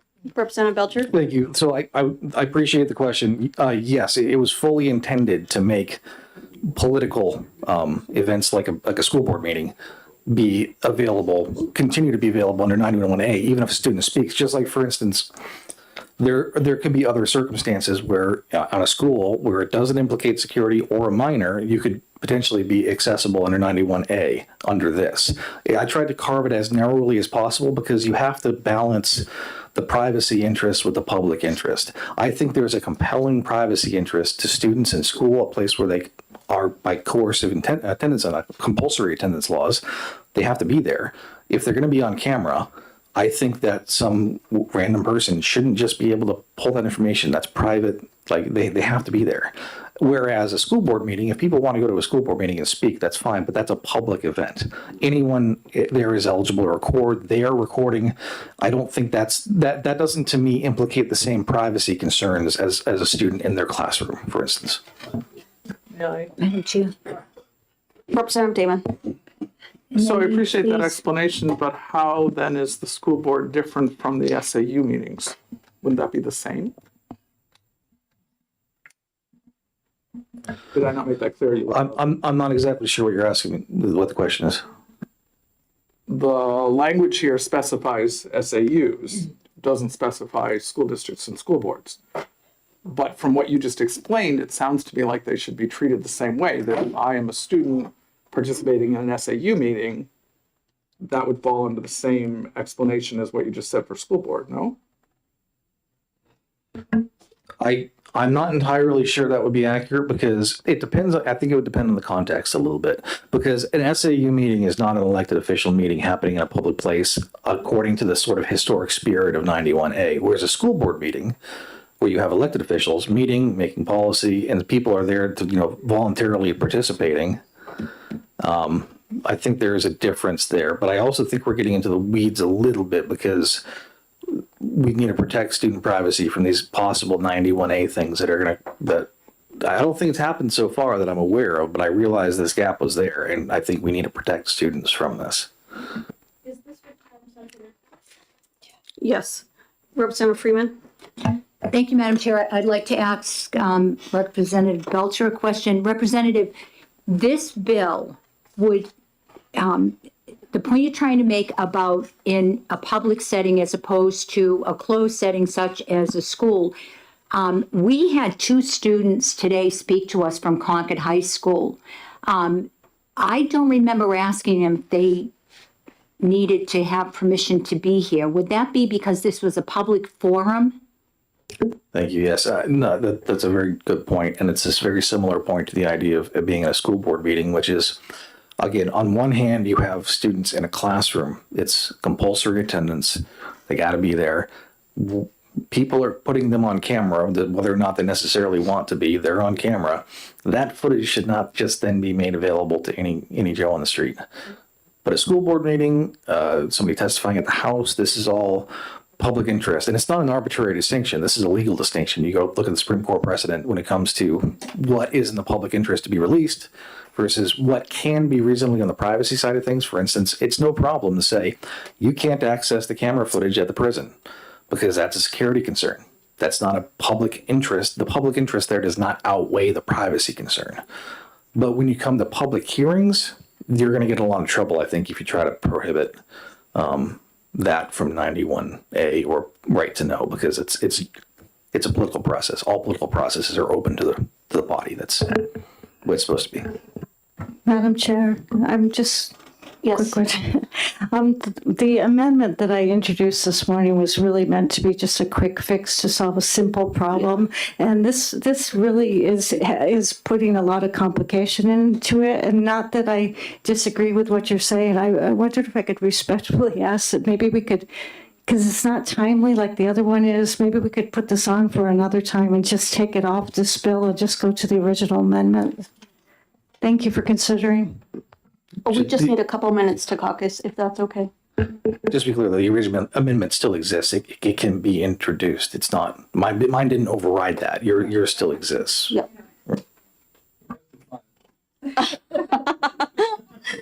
Okay, let's caucus for a couple minutes.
Everybody back?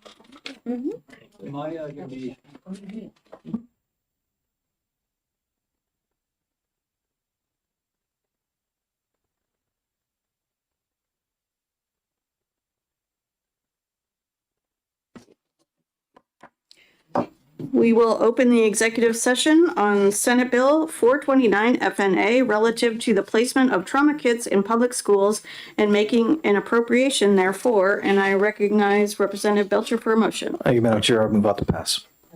Is there a second? I'll second. Okay. Representative Balboni, would you like to introduce an amendment? Yes, I would. I'd like to introduce 2026-1351H as an amendment to 421A, and I move to pass. Is there a second? Second. Representative Woodcock seconds. And discussion from Representative Balboni. Yes, thank you. So this bill, this amendment was brought forth on the request of some students that are in the high schools enrolled in classes that have made it very clear that video and voice recording is very important to their instruction. So this just makes a minor correction to the Parental Bill of Rights in that regard and restores it back to that videotaping and voice recordings can be used for student instructional purposes. Thank you. Anything from the second? Yes. Okay. Any other discussion? Representative Cornell? Thank you. And I just want to say in general, this is unintended consequences for something that got passed that I think that maybe didn't get enough time spent on looking at every aspect. So I think it just comes to show that we need to look at everything very carefully, because then, I mean, this is the second time we've dealt with unintended consequences on this topic from this bill. So I just want to say we should take our time. On the plus side, we did have some students that were able to come in and learn part of the process that we go through here. So that was a plus. And they got credit for the day. That's right. And then you go to school. That's right. And we fixed it quickly. Any other discussion? Seeing none. Madam Clerk, the motion is OTP on the amendment. Okay, question is adoption of amendment 1351H. Vice Chairman Petterno. Yes. Representative Terry. Yes. Representative Hill. Yes. Representative Belcher. Yes. Representative Freeman. Yes. Representative Litchfield. Yes. Representative McDonald. Yes. Representative Nodder. Yes. Representative Nato. Yes. Representative Cornell. Yes. Representative Murray. Yes. Representative Woodcock. Yeah. Representative Damon. Yes. Representative Balboni. Yes. Representative Selig. Yes. Representative Kluger. Yes. And Representative Snodgrass. Yes. Chairwoman Noble. Yes. Yes. 1, 2, 3, 4, 5, 6. That is 18-0. Okay, back to the bill. Representative Belcher, do you have a new motion? Yes, Madam Chair. I move out to pass as amended. Is there a second? Second. Discussion about the bill. Thank you, Madam Chair. Yes, I'll just say that this was brought to us and is a rather good idea to stock just some basic emergency supplies in classrooms and schools to complement the AEDs. And it primarily consists of a Stop the Bleed kit, which includes a good quality tourniquet. Obviously, trauma being one of the leading causes of death and mortality for our younger people. Not a big expense, but a big need. Perfect timing. That will be $5. Didn't I shut everything off? She did. She sat here and said, I'm shutting it. Sorry. That's quite all right. I was wrapping up. The great song. Get a tourniquet. We are trying to prevent a teenage wasteland.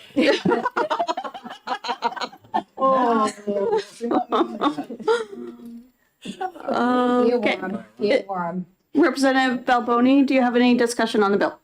No, I agreed with Representative Belcher. Any other discussion? Representative Murray? Thank you, Madam Chair. And I will, happily support the OTPA. And I do hope that, to Representative Belcher's other point, that point of discussion may come forward some other time, because I think it is relevant. So thank you for bringing that forward. That said, I am curious because this has a fiscal note. Can we go on consent or not? I think we'll put it on the regular. Okay. Yeah.